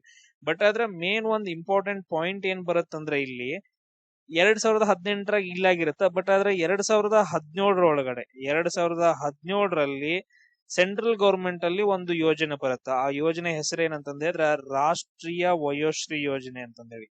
ರಾಷ್ಟ್ರೀಯ ವಯೋಶ್ರೀ ಯೋಜನೆ ಅಂತಂದ್ ಹೇಳಿ ಬರುತ್ತ. ಈ ಯೋಜನೆಯಲ್ಲಿ ಇವಾಗ ನಾನು ಏನ್ ಎಕ್ಸ್ಪ್ಲೇನ್ ಮಾಡಿದ್ನಲ್ಲ ಅಬೋವ್, ಅದೆಲ್ಲ ಏನಂತಂದ ಹೇಳಿದ್ರೆ ಅದರಲ್ಲೇ ಅವೈಲೇಬಲ್ ಇರುತ್ತೆ. ಏಪ್ರಿಲ್ 1ನೇ ತಾರೀಕು 2017ರಲ್ಲಿ ದೇಶದಾದ್ಯಂತ ಜಾರಿಗೆ ಬರುತ್ತೆ. ಇಲ್ಲಿ ಸಿಂಪಲ್ ಕಂಡೀಷನ್, BPL ಕಾರ್ಡ್ ಅನ್ನ ಹೊಂದಿರುವಂತಹ ಎಲ್ಲಾ ವೃದ್ಧರಿಗೆ, ಅಂಗವಿಕಲರಿಗೆ ಸಿಗುವಂತಹ ಒಂದು ಯೋಜನೆ. ನಮ್ಗೆ ಏನ್ ಅನ್ಸತ್ತ ಅಂತಂದ ಹೇಳಿದ್ರೆ ಒಂದೊಂದ್ಸರಿ ಇವಾಗೆಲ್ಲ ನಾನು ಚೆಕ್ ಮಾಡಿದಾಗ ಇಲ್ಲಿ ಸೆಂಟ್ರಲ್ ಗೌರ್ಮೆಂಟ್ ಹೆಸರಿನಲ್ಲೇ ಆ ಯೋಜನೆ ಇರುತ್ತೆ. ಬಟ್ ಆದ್ರೆ ಇವ್ರು ನಮ್ ಕರ್ನಾಟಕ ಸ್ಟೇಟ್ ದವ್ರು ಏನ್ ಮಾಡ್ತಿದಾರೆ ಅಂದ್ರೆ ಅವ್ರ ಹೆಸರನ್ನ ಹಾಕೊಂಡು ಜನರಿಗೆ ಕೊಡ್ತಾ ಇದಾರೆ. ಇವ್ರು ಓನ್ ಆಗಿ ಏನು ಕೊಡಕತ್ತಿಲ್ಲ. ಅಲ್ಲಿ ಬರೋದ್ನ ಏನ್ ಮಾಡ್ತಿದಾರೆ ಅಂತಂದ ಹೇಳಿದ್ರೆ ಜಸ್ಟ್ ಟರ್ನ್ ಮಾಡಿ ನಮ್ ಕಡೆ ಕೊಡ್ತಿದಾರ ಅಂತಂದ್ ಫೀಲ್ ಆಗ್ತಾ ಐತೆ ಇವಾಗ. ನೆಕ್ಸ್ಟ್ ಯೋಜನೆ ಯಾವ್ದಂತಂದ್ ಹೇಳಿದ್ರೆ ಕೃಷಿ ಭಾಗ್ಯ ಯೋಜನೆ ಅಂತಂದ್ ಹೇಳ್ತೀವಿ. ಇದು 2014ರಲ್ಲೇ ಜಾರಿಗೆ ಬಂದ್ರು ಕೂಡ ಯಾವಾಗ ಬರುತ್ತೆ? ಇದು 2014ರಲ್ಲಿ ಜಾರಿಗೆ ಬರುತ್ತೆ. ಯಾವಾಗ? 2014ರಲ್ಲಿ. ನಂತರ 2024-25 ಬಜೆಟ್ ಒಳಗಡೆ ಮತ್ತೆ ಪುನರಾರಂಭಿಸಿ ಅದಕ್ಕೆ 200 ಕೋಟಿ ರೂಪಾಯಿ ಅನುದಾನವನ್ನ ನೀಡ್ತಾರೆ. ಯಾವಾಗ? 2024 ಮತ್ತು 25 ಬಜೆಟ್ ಒಳಗಡೆ ಎಷ್ಟು ರೂಪಾಯಿ? 200 ಕೋಟಿ ರೂಪಾಯಿಗಳನ್ನ ಮತ್ತೆ ಅನುದಾನವಾಗಿ ಆ ಪ್ರಾಜೆಕ್ಟ್ ಅಂದ್ರೆ ಆ ಯೋಜನೆಗೆ ನೀಡ್ತಾರೆ. ಇದು ತುಂಬಾ ಇಂಪಾರ್ಟೆಂಟ್. ಅದಾದ ನಂತರ ನೆಕ್ಸ್ಟ್ ನೀರಾವರಿ ಮತ್ತು ಕೃಷಿ ಅಭಿವೃದ್ಧಿಗೋಸ್ಕರ ಕೇಂದ್ರ ಸರ್ಕಾರ ಏನ್ ಮಾಡತ್ತಂದ್ರ ಒಂದು ಯೋಜನೆಯನ್ನ ಜಾರಿಗೆ ತಗೊಂಡ್ ಬರುತ್ತ, ಪ್ರಧಾನ ಮಂತ್ರಿ ಕೃಷಿ ಸಿಂಚಾಯಿ ಯೋಜನೆ ಅಂತಂದ್ ಹೇಳಿ. ಅದಕ್ಕೂ ಇದಕ್ಕೂ ಏನ್ ಡಿಫರೆನ್ಸ್ ಇಲ್ಲ. ಪ್ರಧಾನ ಮಂತ್ರಿ ಕೃಷಿ ಸಿಂಚಾಯಿ ಯೋಜನೆ ಅಂತಂದ್ ಹೇಳಿ ಸೆಂಟ್ರಲ್ ಗೌರ್ಮೆಂಟ್ ಯಾವಾಗ ಜಾರಿಗೆ ತಗೊಂಡ್ ಬರುತ್ತಂದ್ರ 2015 ಜುಲೈ 1ನೇ ತಾರೀಕು. 2015 ಜುಲೈ 1ನೇ ತಾರೀಕು ಇದನ್ನ ಜಾರಿಗೆ ತಗೊಂಡು ಬರುತ್ತ. ಇದ್ರದ್ದು ಅಡಿಯಲ್ಲಿ ಏನ್ ಮಾಡ್ತಾರ ಅಂತಂದ್ರೆ ಪ್ರತಿ ಹೊಲಕ್ಕೂ ನೀರ್ ಇರ್ಬೇಕು ಅಂತಂದ ಹೇಳಿ ನೀರಾವರಿ ಸೌಲಭ್ಯ ಆದ್ಮೇಲೆ ಜಲ ಸಂರಕ್ಷಣೆ ಮಾಡ್ಬೇಕು ಅಂತಂದ ಹೇಳಿ ಅದಕ್ಕೆ ಆರ್ಥಿಕ ನೆರವನ್ನ ನೀಡ್ತಾರ. ಅದನ್ನ ಆಮೇಲೆ ಡಿಸ್ಕಷನ್ ಮಾಡೋಣ. ಇದನ್ನ ನೋಡೋಣ್ರಿ. ಇವಾಗ ನಮ್ ಕೃಷಿ ಭಾಗ್ಯ ಯೋಜನೆ ಕರ್ನಾಟಕದೊಂಡರು ಇಲ್ಲಿ ಏನ್ ಮಾಡ್ತಾರ ಅಂದ್ರೆ ಕೃಷಿ ಹೊಂಡಗಳನ್ನ ನಿರ್ಮಾಣ ಮಾಡೋಕೆ ಸಾಮಾನ್ಯ ರೈತರಿಗೆ 80% ರಷ್ಟು ಅಂದ್ರೆ ಆಲ್ಮೋಸ್ಟ್ 70,000 ರೂಪಾಯಿ ಅಷ್ಟು ಏನ್ ಮಾಡ್ತಾರ ಅಂತಂದ ಹೇಳಿದ್ರ ಸಬ್ಸಿಡಿಯನ್ನ ನೀಡ್ತಾರ. ಸೊ ಈಗ 1 ಲಕ್ಷವನ್ನ ಕೊಡ್ತಿದಾರೆ ಅಂತಂದ್ರೆ 1 ಲಕ್ಷ ರೂಪಾಯಿ ಕೊಡ್ತಾ ಇದಾರೆ ಅಂತಂದ್ರೆ ಅದ್ರೊಳಗಡೆ 70,000 rupees ಸಬ್ಸಿಡಿ ಇರುತ್ತೆ. ಇನ್ ಜಸ್ಟ್ 30,000 ಅಷ್ಟೇ ಕಟ್ಟೋದು. ಅದಾದ ನಂತರ ನೆಕ್ಸ್ಟ್ ಇಲ್ಲಿ ಏನಂತಂದ್ ಹೇಳಿದ್ರ 1 ಲಕ್ಷ ಎಲ್ಲ ಕೊಡಂಗಿಲ್ಲ, ಕಮ್ಮಿ ಕೊಡ್ತಾರ. ಅದಾದ್ಮೇಲೆ SC ಮತ್ತು ST ರೈತರಿಗೆ 90ರಷ್ಟು ಅಂದ್ರೆ ಆಲ್ಮೋಸ್ಟ್ 80,000 ರೂಪಾಯಿ ಸಬ್ಸಿಡಿಯನ್ನ ಕೊಡ್ತಾರ. ಸೊ ಅವ್ರ ಅಮೌಂಟ್ ಏನ್ ಕೊಡ್ತಾರಲ್ಲ ಅದ್ರೊಳಗಡೆ 80,000 ರೂಪಾಯಿ ಸಬ್ಸಿಡಿ ಯಾರಿಗಿರುತ್ತಂದ್ರ SC ST ದವ್ರಿಗೆ ಇರುತ್ತ. ಸಾಮಾನ್ಯ ರೈತರಿಗೆ ಎಷ್ಟಿರುತ್ತೆ ಅಂತ ಹೇಳಿದ್ರೆ 70,000 ರೂಪಾಯಿ ಸಬ್ಸಿಡಿ ಇರುತ್ತೆ. ಇದು ಎದಕ್ಕ? ಕೃಷಿ ಹೊಂಡಗಳನ್ನ ನಿರ್ಮಾಣ ಮಾಡೋಕೆ. ಆಮೇಲೆ ಪಾಲಿ ಹೌಸ್ಗೆ ಪ್ರತಿ ಎಕರೆಗೆ ಎಷ್ಟು ಕೊಡ್ತಾರ ಅಂದ್ರೆ 15 ಲಕ್ಷ ರೂಪಾಯಿವರೆಗೂ ಸಹಾಯಧನವನ್ನ ಮಾಡ್ತಾರ. ಎಲ್ಲಿಂದ? ಸೆಂಟ್ರಲ್ ಗವರ್ಮೆಂಟ್ ಮತ್ತು ಸ್ಟೇಟ್ ಗವರ್ಮೆಂಟ್ ದಿಂದ ಆಗಿರ್ಬೋದು. ಇದು ಪಾಯಿಂಟ್ ಅನ್ನ ನೆನ್ಪಿಟ್ಕೊಡ್ರಿ. ಇದು ಸ್ಟಾರ್ಟ್ ಯಾವಾಗ ಆಯ್ತು, ಆಮೇಲೆ ನೆಕ್ಸ್ಟ್ ಸೆಂಟ್ರಲ್ ಗವರ್ಮೆಂಟ್ ಅಲ್ಲಿ ಯಾವ್ದೈತೆ? ಪ್ರಧಾನ ಮಂತ್ರಿ ಕೃಷಿ ಸಿಂಚಾಯಿ ಯೋಜನೆ ಅಂತಂದ್ ಐತೆ. ಸೊ ಇಲ್ಲಿ ನೆಕ್ಸ್ಟ್ ಯೋಜನೆ ನೋಡ್ರಿ, ಮಾತೃಪೂರ್ಣ ಯೋಜನೆ ಅಂತಂದ್ ಹೇಳ್ತೀವಿ. ಇದನ್ನ 2 ಅಕ್ಟೋಬರ್ 2017ರಲ್ಲಿ ಸ್ಟಾರ್ಟ್ ಮಾಡ್ತಾರೆ. ಯಾವಾಗ? 2 ಅಕ್ಟೋಬರ್ 2017ರಲ್ಲಿ ಕರ್ನಾಟಕ ಸರ್ಕಾರದ ಮಹಿಳಾ ಮತ್ತು ಮಕ್ಕಳ ಅಭಿವೃದ್ಧಿ ಇಲಾಖೆ ಯಾವ್ದಂತಂದ್ ಹೇಳಿದ್ರ ಮಹಿಳಾ ಮತ್ತು ಮಕ್ಕಳ ಅಭಿವೃದ್ಧಿ ಇಲಾಖೆ ಅಂಡರ್ ಒಳಗಡೆ ಏನ್ ಮಾಡ್ತಾರಂದ್ರ ಈ ಯೋಜನೆಯನ್ನ ಸ್ಟಾರ್ಟ್ ಮಾಡ್ತಾರ. ಇದು ಗರ್ಭಿಣಿಯರಿಗೆ ತುಂಬಾ ಇಂಪಾರ್ಟೆಂಟ್ ಇದು. ಅದಾದ ನಂತರ ನೆಕ್ಸ್ಟ್ ಗರ್ಭಿಣಿಯರು ಮತ್ತು ಬಾಣಂತಿಯರಿಗೋಸ್ಕರ ಕೇಂದ್ರ ಸರ್ಕಾರ ಏನ್ ಮಾಡೈತೆ ಅಂದ್ರೆ ಒಂದು ಯೋಜನೆಯನ್ನ ಜಾರಿಗೆ ತಗೊಂಡ್ ಬಂದೈತೆ, PMMVY ಅಂತಂದೇಳಿ. ಈ ಯೋಜನೆ ಏನಂತಂದ್ರೆ ಪ್ರಧಾನ ಮಂತ್ರಿ ಮಾತೃ ವಂದನಾ ಯೋಜನೆ ಅಂತಂದೇಳಿ. ಪ್ರಧಾನ ಮಂತ್ರಿ ಮಾತೃ ವಂದನಾ ಯೋಜನೆ ಅಂತಂದೇಳಿ ಜಾರಿಗೆ ತಗೊಂಡ್ ಬಂದಾರ. ಯಾವಾಗಂದ್ರ 1 ಜನವರಿ 2017ರಲ್ಲಿ ಅವ್ರು ಜಾರಿಗೆ ತಗೊಂಡ್ ಬಂದ್ರ. ನಮ್ ಕರ್ನಾಟಕದವರು 2 ಅಕ್ಟೋಬರ್ 2017ರಲ್ಲಿ ಜಾರಿಗೆ ತಗೊಂಡ್ ಬಂದಾರ. ಅಂದ್ರೆ ಇದರ ಅಡಿಯಲ್ಲಿ ಮೊದಲ ಮಗುವಿನ ಜನನಕ್ಕೆ ತಾಯಂದ್ರಿಗೆ ಏನ್ ಮಾಡ್ತಾರ ಅಂತಂದ್ರೆ 5,000 ರೂಪಾಯಿಗಳನ್ನ ಕೊಡ್ತಾರ. ಸೊ ಮೊದಲನೇ ಮಗುಗೆ ಏನ್ ಮಾಡ್ತಾರಂದ್ರ 5,000 ರೂಪಾಯಿಯನ್ನ ಪ್ರೋತ್ಸಾಹ ಧನವಾಗಿ 3 ಕಂತುಗಳಲ್ಲಿ ನೇರವಾಗಿ ಬ್ಯಾಂಕಿಗೆ ಹಾಕ್ತಾರ ದುಡ್ಡನ್ನ. ಸೊ ಇದೆಲ್ಲ ಯಾವ್ದಂತಂದ್ರೆ ಪ್ರಧಾನ ಮಂತ್ರಿ ಮಾತೃ ವಂದನಾ ಯೋಜನೆ ಒಳಗಡೆ. ಇಲ್ಲಿ ನಮ್ಮ ರಾಜ್ಯದೊಳಗಡೆ ಹೆಂಗಂದ್ರೆ ಗರ್ಭಿಣಿಯರಿಗೆ ಆಮೇಲೆ ಹಾಲುಣಿಸುವ ತಾಯಂದಿರಿಗೆ ರಕ್ತಹೀನತೆ ಆಗ್ಬಾರ್ದು ಅಂತಂದ್ ಹೇಳಿ, ಅಂದ್ರ ಬ್ಲಡ್ ಕಡಿಮೆ ಆಗ್ಬಾರ್ದು, ಆಮೇಲೆ ಅಪೌಷ್ಟಿಕತೆ ನಿವಾರಣೆ ಮಾಡಬೇಕು, ಆಮೇಲೆ ಶಿಶು ಮರಣ ಪ್ರಮಾಣವನ್ನ ಮೇನ್ ಇಂಪಾರ್ಟೆಂಟ್ ಶಿಶು ಮರಣ ಪ್ರಮಾಣವನ್ನ ಕಡಿಮೆ ಮಾಡ್ಬೇಕು ಅಂತಂದೇಳಿ ಇವ್ರ ಏನ್ ಮಾಡ್ತಾರ ಅಂತಂದ್ರೆ ಅಂಗನವಾಡಿ ಕೇಂದ್ರಗಳ ಮೂಲಕ.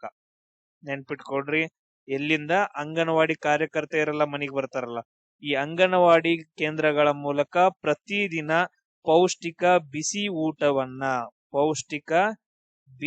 ಊಟವನ್ನ ಆಮೇಲೆ IFA ಮಾತ್ರೆಗಳಂತ ಹೇಳಿ ಬರ್ತಾವ, ಅವು ಆಗಿರ್ಬೋದು. ಆಮೇಲೆ ಕ್ಯಾಲ್ಸಿಯಂ ಮಾತ್ರೆಗಳನ್ನ, ಆಮೇಲೆ ವಾರಕ್ಕೆ 5 ಎಗ್ಗಳನ್ನ 5 ಮೊಟ್ಟೆಗಳನ್ನ ಕೊಡ್ತಾರ. ಅದ್ರ ಜೊತೆಗೆ ಹಾಲು, ಆಮೇಲೆ ಫಲವರ್ಧಿತ ಅಕ್ಕಿಯನ್ನ ಕೊಡ್ತಾರ. ಸೊ ಇಷ್ಟೆಲ್ಲ ಕೊಟ್ಟು ಏನ್ ಮಾಡ್ತಾರ ಅಂತಂದ್ ಹೇಳಿದ್ರ 5,000 ರೂಪಾಯಿ ನಗದನ್ನ ಕೊಡ್ತಾರ. 5,000 ರೂಪಾಯಿಗಳ ನಗದು ಪ್ರೋತ್ಸಾಹ ಧನವನ್ನ ಕೊಡ್ತಾರ. ಇದು ಯಾರಿಗಂತಂದ್ ಹೇಳಿದ್ರೆ ತಾಯಂದಿರಿಗೆ ಮತ್ತು ಹಾಲುಣಿಸುವ ಗರ್ಭಿಣಿಯರಿಗೆ ಮತ್ತು ಹಾಲುಣಿಸುವ ತಾಯಂದಿರಿಗೆ. ಇದು ಯಾವ್ದಂದ್ರ ಮಾತೃಪೂರ್ಣ ಯೋಜನೆ, ಸೆಂಟ್ರಲ್ ಗವರ್ಮೆಂಟ್ ಅಲ್ಲಿ ಮಾತೃ ವಂದನಾ ಯೋಜನೆ. ನೆಕ್ಸ್ಟ್ ಒನ್ ಯಾವ್ದಂದ್ರೆ ಕರ್ನಾಟಕ ಮೈತ್ರಿ ಯೋಜನೆ ಅಂತಂದ್ ಹೇಳ್ತೀವಿ. ಯಾವ್ದು? ಕರ್ನಾಟಕ ಮೈತ್ರಿ ಯೋಜನೆ.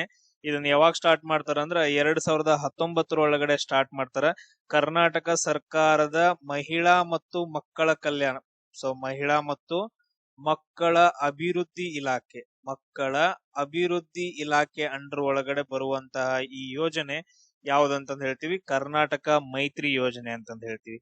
ಸೊ ಇದು ಏನಾಗತ್ತ ಇಲ್ಲಿ ನೋಡ್ರಿ, ಇದು ಕೂಡ ಸೇಮ್ ಕೇಂದ್ರ ಸರ್ಕಾರದೊಳಗಡೆ ಒಂದು ಯೋಜನೆ ಬರುತ್ತೆ ತೃತೀಯ ಲಿಂಗಿಗಳಿಗೆ. ಕೇಂದ್ರ ಸರ್ಕಾರದಲ್ಲಿ ಏನಂತಂದ ಹೇಳಿದ್ರೆ ತೃತೀಯ ಲಿಂಗಿಗಳಿಗೆ ಒಂದು ಅನುದಾನವನ್ನ ಕೊಡಬೇಕು ಅಂತಂದ ಹೇಳಿ, ತೃತೀಯ ಲಿಂಗಿಗಳಿಗೆ ಏನ್ ಮಾಡ್ಬೇಕಂತಂದ ಹೇಳಿದ್ರೆ ಸಮಗ್ರ ಕಲ್ಯಾಣಕ್ಕೋಸ್ಕರ ಒಂದು ಯೋಜನೆಯನ್ನ ತಗೊಂಡ್ ಬರ್ತಾರ, ಸ್ಮೈಲ್ ಅಂತಂದ ಹೇಳಿ.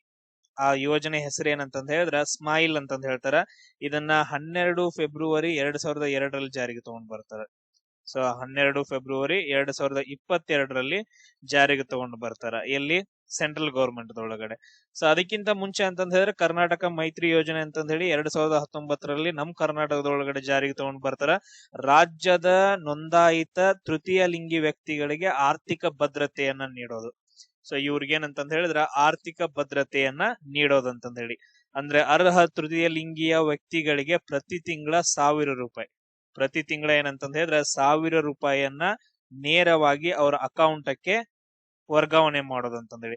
ಆಮೇಲೆ ನೆಕ್ಸ್ಟ್ ಏನ್ ಮಾಡ್ತಾರ ಅಂತಂದ ಹೇಳಿದ್ರೆ 2022 ಒಳಗಡೆ ಸೆಂಟ್ರಲ್ ಗೌರ್ಮೆಂಟ್ ಅಲ್ಲಿ ಈ ಯೋಜನೆ ತಗೊಂಡ್ ಬರ್ತಾರಲ್ಲ, ಸ್ಮೈಲ್ ಅಂತಂದೇಳಿ, ಸ್ಮೈಲ್ ಅದು ಕರೆಕ್ಟ್ ಆಗಿ ಅಂತಂದ ಹೇಳಿದ್ರೆ ಇದು ಆಗಿಲ್ಲ, SIMILE ಸ್ಮೈಲ್. ಸೊ ಈಗ ಸೆಂಟ್ರಲ್ ಗೌರ್ಮೆಂಟ್ ಅಲ್ಲಿ ಇದನ್ನ ತಗೊಂಡ್ ಬರ್ತಾರ ಅಂತಂದ ಹೇಳಿ ನಮ್ ಸ್ಟೇಟ್ ಗೌರ್ಮೆಂಟ್ ದವ್ರು ಏನ್ ಮಾಡ್ತಾರ ಅಂದ್ರ ಮತ್ 600 ರೂಪಾಯಿ ಜಾಸ್ತಿ ಮಾಡ್ತಾರ. ಅಂದ್ರೆ ಟೋಟಲ್ ಆಗಿ ಇವಾಗ ಎಷ್ಟು ರೂಪಾಯಿ ಕೊಡ್ತಿದಾರೆ ಅಂದ್ರೆ 1600 ರೂಪಾಯಿ ಪ್ರತಿ ತಿಂಗಳು ತೃತೀಯ ಲಿಂಗಿಗಳಿಗೆ ಸೊ ಆರ್ಥಿಕ ಅನುದಾನವನ್ನ ನೀಡುತ್ತಿರುವ ನಮ್ಮ ಸರ್ಕಾರದ ಯೋಜನೆ ಯಾವ್ದಂದ್ರೆ ಕರ್ನಾಟಕ ಮೈತ್ರಿ ಯೋಜನೆ ಅಂತ ಹೇಳ್ತೀವಿ. ಇಲ್ಲಿವರೆಗೂ ಕರ್ನಾಟಕದ 25,000ಕ್ಕೂ ಅಧಿಕ ತೃತೀಯ ಲಿಂಗಿಗಳು ಇದರ ಪ್ರಯೋಜನವನ್ನ ತಗೊಂತಾ ಇದ್ದಾರೆ. ಆ ಯೋಜನೆ ಯಾವುದು? ಕರ್ನಾಟಕ ಮೈತ್ರಿ ಯೋಜನೆ.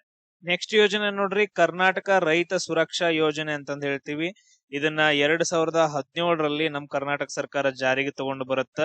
ಸೇಮ್ ಇದು ಕೂಡ ಏನಂತಂದ್ ಹೇಳಿದ್ರ ಸೆಂಟ್ರಲ್ ಗೌರ್ಮೆಂಟ್ ಒಳಗಡೆ ಒಂದ್ ಸ್ಕೀಮ್ ಬರುತ್ತೆ. ಸೆಂಟ್ರಲ್ ಗೌರ್ಮೆಂಟ್ ಒಳಗಡೆ ಯಾವ ಸ್ಕೀಮ್ ಬರುತ್ತಂದ್ರ PMSBY ಅಂತಂದೇಳಿ.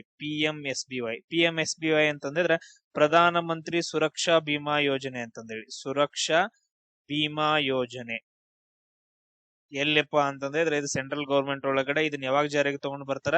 9 ಮೇ 2015ರಲ್ಲಿ ಜಾರಿಗೆ ತಗೊಂಡು ಬರ್ತಾರ ಸೆಂಟ್ರಲ್ ಗೌರ್ಮೆಂಟ್ ಒಳಗಡೆ. ಇದರ ಅಡಿ ಒಳಗಡೆ ಎಲ್ಲಾದ್ರೂ ಆಕ್ಸಿಡೆಂಟ್ ಆಗಿ ಏನಾದ್ರೂ ಸಾವಾಯ್ತು ಅಂತಂದ್ರೆ ಅಪಘಾತ ವಿಮಾ ರಕ್ಷಣೆ ಅಂತಂದೇಳಿ 2 ಲಕ್ಷ ರೂಪಾಯಿಯನ್ನ ಕೊಡ್ತಾ ಇರ್ತಾರೆ. ಎದ್ರೊಳಗಡೆ ಅಂತಂದ ಹೇಳಿದ್ರೆ ಇದು ಸುರಕ್ಷಾ ಬಿಮಾ ಯೋಜನೆ ಸೆಂಟ್ರಲ್ ಗೌರ್ಮೆಂಟ್ ಒಳಗಡೆ. ಬಟ್ ಆದ್ರೆ ಇಲ್ಲಿ ನಮ್ಮ ಕರ್ನಾಟಕದ ಒಳಗಡೆ ಏನ್ ಮಾಡ್ತಾರ ಅಂದ್ರೆ ಕೃಷಿ ಇಲಾಖೆ ಅಂಡರ್ ಒಳಗಡೆ. ಯಾವ ಅಂಡರ್ ಒಳಗಡೆ? ಕೃಷಿ ಇಲಾಖೆಯ ಅಂಡರ್ ಒಳಗಡೆ ನಮ್ಮ ದೇಶದ ಎಲ್ಲಾ ಅಂದ್ರೆ ನಮ್ಮ ರಾಜ್ಯದ ಎಲ್ಲಾ ರೈತರಿಗೆ ಉಚಿತ ಅಂದ್ರೆ ಇವಾಗ ಏನಾದ್ರೂ ಅಪಘಾತಗಳು ಸಂಭವಿಸ್ತು ಅಂತಂದ ಹೇಳಿದ್ರೆ ವಿಮೆಯನ್ನ ಒದಗಿಸ್ಬೇಕಂತಂದ ಹೇಳಿ, ಅಂದ್ರೆ ಅಪಘಾತದಿಂದ ಸಾವಾದ್ರೆ ಅಥವಾ ಶಾಶ್ವತವಾಗಿ ಸಂಪೂರ್ಣ ಅಂಗವೈಕಲ್ಯ ಎಲ್ಲಾದ್ರೂ ಆಯ್ತಂದ್ರ 5 ಲಕ್ಷ ರೂಪಾಯಿಯನ್ನ ಕೊಡ್ಬೇಕಂತಂದೇಳಿ. ಎಷ್ಟು ರೂಪಾಯಿ? 5 ಲಕ್ಷ ಪರಿಹಾರವನ್ನ ಕೊಡಬೇಕು ಅಂತಂದೇಳಿ. ಯಾವ್ದಕ್ಕ? ಇದೆಲ್ಲಾದ್ರೂ ಸಾವು ಉಂಟಾದ್ರ ಅಥವಾ ಶಾಶ್ವತ ಭಾಗಶಃ ಅಂಗವೈಕಲ್ಯ ಎಲ್ಲಾದ್ರೂ ಇತ್ತಂತಂದ ಹೇಳಿದ್ರ, ಶಾಶ್ವತ ಭಾಗಶಃ ಅಂಗವೈಕಲ್ಯ ನೆನ್ಪಿಟ್ಕೊಳ್ರಿ ವರ್ಡ್, ಭಾಗಶಃ ಅಂಗವೈಕಲ್ಯ ಎಲ್ಲಾದ್ರೂ ಇತ್ತಂತಂದ ಹೇಳಿದ್ರ ಅಂತವ್ರಿಗೆ 2.5 ಲಕ್ಷ ರೂಪಾಯಿಗಳನ್ನ ವಿಮೆಯಾಗಿ ಪರಿಹಾರವಾಗಿ ಕೊಡಬೇಕು ಅಂತಂದ ಹೇಳಿ ನಮ್ದು ಏನಂದ್ರೆ ಸರ್ಕಾರ ಸ್ಟಾರ್ಟ್ ಮಾಡುತ್ತೆ. ಆಮೇಲೆ ಈಗ ವಿಶೇಷ ಪರಿಹಾರ ಬರುತ್ತಾ? ಹಾವು ಕಡಿತದಿಂದ ಎಲ್ಲಾದ್ರೂ ಮರಣ ಹೊಂದಿದ್ರು ಅಂತಂದ ಹೇಳಿದ್ರ, ಹಾವು ಕಡಿತದಿಂದ ಎಲ್ಲಾದ್ರೂ ಮರಣ ಹೊಂದಿದ್ರು ಅಂದ್ರೆ ರೈತರಿಗೆ, ಅಂತ ರೈತ ಕುಟುಂಬಕ್ಕೆ 2 ಲಕ್ಷ ಪರಿಹಾರವನ್ನ ಕೊಡಬೇಕು ಅಂತಂದ ಹೇಳಿ ನಮ್ ಕರ್ನಾಟಕ ಸರ್ಕಾರ ಒಂದು ಟ್ರೈ ಮಾಡ್ತಾ ಇತ್ತು. ಇದಕ್ಕೆ ಅರ್ಹರು ಯಾರು ಅಂತಂದ ಹೇಳಿದ್ರೆ ಕರ್ನಾಟಕ ಕೃಷಿ ಇಲಾಖೆ ಮತ್ತು ರೈತ ಸಂಪರ್ಕ ಕೇಂದ್ರದಲ್ಲಿ ನೋಂದಾಯಿತ ಎಲ್ಲಾ ರೈತರಾಗಿರ್ಬೋದು, ಭೂ ಮಾಲೀಕರು, ಗೇಣಿದಾರರಾಗಿರ್ಬೋದು, ಬೆಳೆ ಸಾಲ ಪಡೆದವರಾಗಿರ್ಬೋದು. ಅವ್ರ ವಯಸ್ಸು ಏನಂತಂದ ಹೇಳಿದ್ರೆ 18ರಿಂದ 70 ವರ್ಷದೊಳಗಡೆ ಇರ್ಬೇಕು. ಅಂತವ್ರು ಯಾರಾದ್ರೂ ಅಪಘಾತದಲ್ಲಿ ಏನಾದ್ರೂ ಆದ್ರೆ ಅವ್ರಿಗೆ 30 ದಿನಗಳ ಒಳಗೆ, ಎಷ್ಟು ದಿನಗಳ ಒಳಗಡೆ? 30 ದಿನಗಳ ಒಳಗಡೆ ಆ ಕುಟುಂಬಕ್ಕೆ ಪರಿಹಾರ ನಿಧಿ ಸಿಗುತ್ತೆ. ಅಂತ ಯೋಜನೆ ಯಾವ್ದಂದ್ರೆ ಕರ್ನಾಟಕ ರೈತ ಸುರಕ್ಷಾ ಯೋಜನೆ. ಇದೊಂದೇ ಒಳ್ಳೇದ್ ಮಾಡಿದಾರೆ ನೋಡ್ರಿ. ನಾ ಇಲ್ಲಿವರೆಗೂ ಹೇಳಿದ ಪ್ರಕಾರ central government state government compare ಮಾಡಿದ್ರೆ ಇದೊಂದು ಬೆಟರ್ ಮಾಡಿದಾರೆ. 5 ಲಕ್ಷ ರೂಪಾಯಿ ಕೊಡ್ತಾ ಇದಾರೆ ಇಲ್ಲಿ.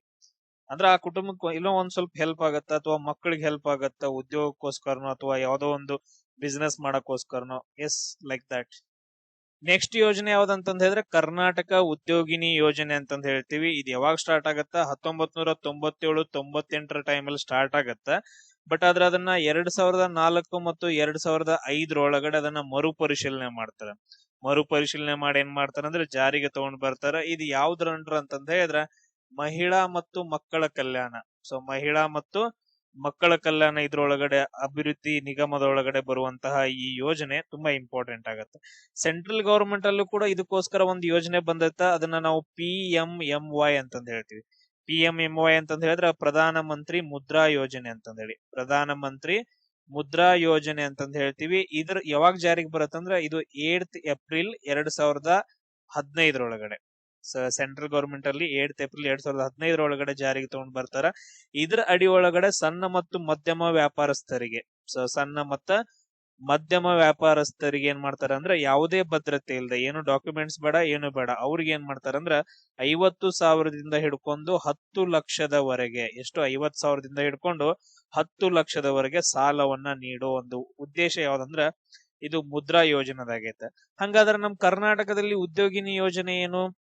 ಇವ್ರೇನ್ ಮಾಡ್ತಾರ ಅಂತಂದ ಹೇಳಿದ್ರೆ ರಾಜ್ಯದ ಮಹಿಳೆಯರಿಗೆ ಆರ್ಥಿಕವಾಗಿ ಸ್ವಾವಲಂಬಿ ಆಗೋಕೆ, ಆಮೇಲೆ ಸ್ವಯಂ ಉದ್ಯೋಗವನ್ನ ಆರಂಭ ಮಾಡೋಕೆ, ತುಂಬಾ ಇಂಪಾರ್ಟೆಂಟ್, ಸ್ವಯಂ ಉದ್ಯೋಗವನ್ನ ಆರಂಭ ಮಾಡೋಕೆ ಅವ್ರು ಬಂದ್ ಚೆಕ್ ಮಾಡ್ತಾರೆ ಯಾವ ಉದ್ಯೋಗವನ್ನ ಮಾಡಾಕತ್ತಿರೋ ಇಲ್ಲ ಅಂತಂದೇಳಿ.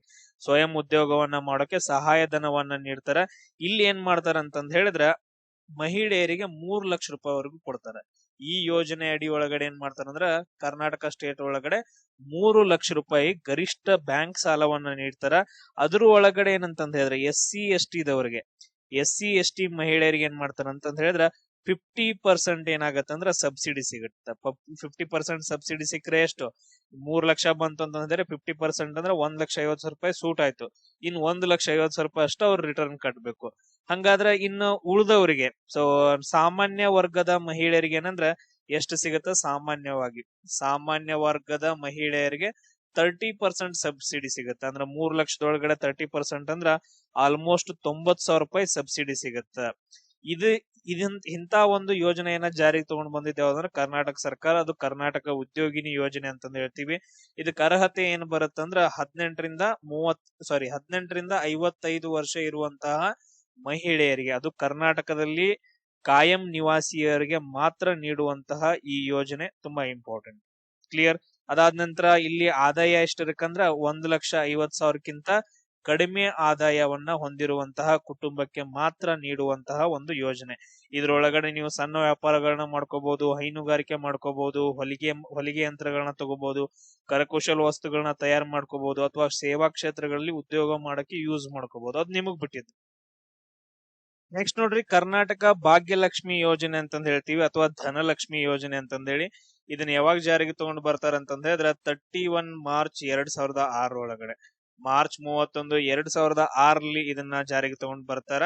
ಇದನ್ನ ಯಾವ ಇಲಾಖೆ ಅಂಡರ್ ಅಂತಂದ್ ಹೇಳಿದ್ರೆ ಮಹಿಳಾ ಮತ್ತು ಮಕ್ಕಳ ಕಲ್ಯಾಣ ಅಭಿವೃದ್ಧಿ, ಮಹಿಳಾ ಮತ್ತು ಮಕ್ಕಳ ಅಭಿವೃದ್ಧಿ ಇಲಾಖೆ ಅಂಡರ್ ಒಳಗಡೆ ಈ ಯೋಜನೆಯನ್ನ ಜಾರಿಗೆ ತಗೊಂಡು ಬರ್ತಾರ. ಅದಾದ ನಂತರ ಇದನ್ನ ಹೋಲಿಕೆ ಮಾಡ್ಕೊಳ್ಳೋದಾದ್ರೆ ಸೆಂಟ್ರಲ್ ಗೌರ್ಮೆಂಟ್ ಒಳಗಡೆ ಹೆಣ್ಣು ಮಕ್ಕಳ ಭವಿಷ್ಯಕ್ಕಾಗಿ ಮತ್ತು ಶಿಕ್ಷಣಕ್ಕಾಗಿ ಅಲ್ಲಿ ಯಾವ್ದು ಬರುತ್ತಂತಂದ್ ಹೇಳಿದ್ರೆ SSY ಅನ್ನೋ ಒಂದು ಯೋಜನೆ ಬರುತ್ತೆ, ಸುಕನ್ಯಾ ಸಮೃದ್ಧಿ ಯೋಜನೆ. ಯಾವ ಯೋಜನೆ? ಸುಕನ್ಯಾ ಸಮೃದ್ಧಿ ಯೋಜನೆ ಜಾರಿಗೆ ತಗೊಂಡು ಬರ್ತಾರೆ. ಎಲ್ಲಿ? ಸೆಂಟ್ರಲ್ ಗೌರ್ಮೆಂಟ್ ಒಳಗಡೆ. ಇದನ್ನ ಯಾವಾಗ ಜಾರಿಗೆ ತಗೊಂಡ್ ಬರ್ತಾರೆ ಅಂದ್ರೆ 22 ಜನವರಿ 2015 ಜಾರಿಗೆ ತಗೊಂಡ್ ಬರ್ತಾರೆ. ಯಾವಾಗ? 22 ಜನವರಿ 2015 ಜಾರಿಗೆ ತಗೊಂಡ್ ಬಂದು ಹೆಣ್ಣು ಮಕ್ಕಳ ಹೆಸರಲ್ಲಿ ಒಂದು ಉಳಿತಾಯ ಖಾತೆಯನ್ನ ತೆಗೆದು ಮಾಡ್ತಾರ ಅಂದ್ರೆ ಹೆಚ್ಚಿನ ಬಡ್ಡಿ ದರ, ಆಮೇಲೆ ತೆರಿಗೆ ವಿನಾಯಿತಿ ಸೌಲಭ್ಯವನ್ನ ನೀಡ್ತಾರೆ. ಎಲ್ಲಿ? ಸುಕನ್ಯಾ ಸಮೃದ್ಧಿ ಯೋಜನೆ ಒಳಗಡೆ. ಇಲ್ಲಿ ಏನ್ ಮಾಡ್ತಾರ ಅಂತಂದ್ ಹೇಳಿದ್ರೆ BPL ಕಾರ್ಡ್ ಅನ್ನ ಹೊಂದಿರುವಂತಹ ಕುಟುಂಬಗಳಲ್ಲಿ ಜನಿಸಿರುವ ಹೆಣ್ಣು ಮಗುವಿಗೆ, BPL ಕಾರ್ಡ್ ಅನ್ನ ಹೊಂದಿರುವಂತಹ ಕುಟುಂಬದಲ್ಲಿ ಜನಿಸಿರುವಂತಹ ಹೆಣ್ಣು ಮಗುವಿಗೆ ಏನ್ ಮಾಡ್ತಾರೆ ಅಂತಂದ ಹೇಳಿದ್ರೆ ಪ್ರೋತ್ಸಾಹ ಧನವನ್ನ ನೀಡ್ತಾರ. ಇದು ಇಂಪಾರ್ಟೆಂಟ್. ಸೊ ಇಲ್ಲಿ ಏನ್ ಮಾಡ್ತಾರ ಅಂತಂದ ಹೇಳಿದ್ರೆ ಪ್ರತಿಯೊಂದು BPL ಕುಟುಂಬಕ್ಕೂ 2 ಹೆಣ್ಮಕ್ಳಿಗೆ ಮಾತ್ರ, ನೀವು 2ಕ್ಕಿಂತ ಹೆಚ್ಚು ಹೆಣ್ಣು ಮಕ್ಕಳನ್ನ ಹಿಡಿಯಂಗಿಲ್ಲ. ಮತ್ತೆ ಆ ತರ ಒಂದ್ ಏನೋ ಕಂಡೀಷನ್ಸ್ ಇದಾವ. 2 ಹೆಣ್ಣು ಮಕ್ಕಳಿಗೆ ಮಾತ್ರ ಏನಂತಂದ ಹೇಳಿದ್ರೆ 18 ವರ್ಷ ತುಂಬಿದ ಬಳಿಕ 1 ಲಕ್ಷಕ್ಕಿಂತ ಹೆಚ್ಚು, ಎಷ್ಟಂತಂದ ಹೇಳಿದ್ರೆ 1 ಲಕ್ಷಕ್ಕಿಂತ ಹೆಚ್ಚು ಧನವನ್ನ ಏನ್ ಮಾಡ್ತಾರ ಅಂತಂದ ಹೇಳಿದ್ರೆ ಡೈರೆಕ್ಟ್ ಆಗಿ ಅಕೌಂಟ್ ಹಾಕ್ತಾರ. ಅಂದ್ರೆ ಅವ್ರದ್ದು ಶಿಕ್ಷಣಕ್ಕೋಸ್ಕರ ಆಗಿರ್ಬೋದು, ಅಥವಾ ನೆಕ್ಸ್ಟ್ ಮದುವೆ ಮಾಡೋಕಾಗಿರ್ಬೋದು, ಅದು ಎದಕ್ಕಾದ್ರೂ ಯೂಸ್ ಆಗಿರ್ಬೋದು. ಸೊ ಆ ರೀತಿಯಾಗಿರುವಂತ ಒಂದು ಯೋಜನೆ ಕರ್ನಾಟಕ ಭಾಗ್ಯಲಕ್ಷ್ಮಿ ಯೋಜನೆ ಅಂತಂದ್ ಹೇಳ್ತೀವಿ. ಸೊ ಇವೇನಂತಂದ ಹೇಳಿದ್ರೆ some important state government schemes ಗಳನ್ನ ಡಿಸ್ಕಷನ್ ಮಾಡಿದೀನಿ. ಇದರಲ್ಲಿ ಇನ್ನೂ ತುಂಬಾ ಹಲವಾರು ಸ್ಕೀಮ್ಸ್ ಗಳು ಬರ್ತಾವ, ಅಗ್ರಿಕಲ್ಚರ್ ರಿಲೇಟೆಡ್ ಆಗಿರ್ಬೋದು, ಆಮೇಲೆ ಹೆಣ್ಮಕ್ಳಿಗೆ ರಿಲೇಟೆಡ್ ಆಗಿರ್ಬೋದು.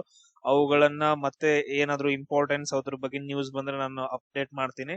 ಆಮೇಲೆ ನೆಕ್ಸ್ಟ್ ವಿಡಿಯೋದಲ್ಲಿ ಏನ್ ಮಾಡೋಣ ಅಂತಂದ ಹೇಳಿದ್ರೆ ಸೆಂಟ್ರಲ್ ಗವರ್ಮೆಂಟ್ ಯೋಜನೆಗಳು ಬರ್ತಾವ, ಆಲ್ಮೋಸ್ಟ್ ಟಾಪ್ 100 ಅಂತಂದ ಹೇಳಿ ನಾನು ಸ್ಟಡಿ ಮಾಡಿ ಒಂದ್ ಸ್ವಲ್ಪ ರಿಸರ್ಚ್ ಮಾಡ್ಕೊಂಡು ಟಾಪ್ 100 ಯೋಜನೆಗಳನ್ನ ನಿಮ್ಗ ಒಂದು ವಿಡಿಯೋವನ್ನ ಹಾಕ್ತೀನಿ, ಮ್ಯಾರಥಾನ್ ವಿಡಿಯೋ ತರ. ಸೊ ಅದರಿಂದ ತುಂಬಾ ಕ್ವಶನ್ಸ್ ಗಳು ಬರ್ತಾವ. ಆಮೇಲೆ ಸ್ಟೇಟ್ ಗವರ್ಮೆಂಟ್ ಅಲ್ಲಿ ಯಾವ ಬಂದಿದಾವ ಅಂತಂದ ಹೇಳಿ ಅಲ್ಲಿ ಕಂಪೇರ್ ಮಾಡ್ಕೊಂಡು ಸ್ಟಡಿ ಮಾಡ್ಕೊಂತ ಹೋಗೋಣ, ತುಂಬಾ ಈಸಿ ಆಗತ್ತೆ. ಎಲ್ರಿಗೂ ಶೇರ್ ಮಾಡ್ರಿ, ಅದೇ ತರ ಸಬ್ಸ್ಕ್ರೈಬ್ ಆಗ್ರಿ.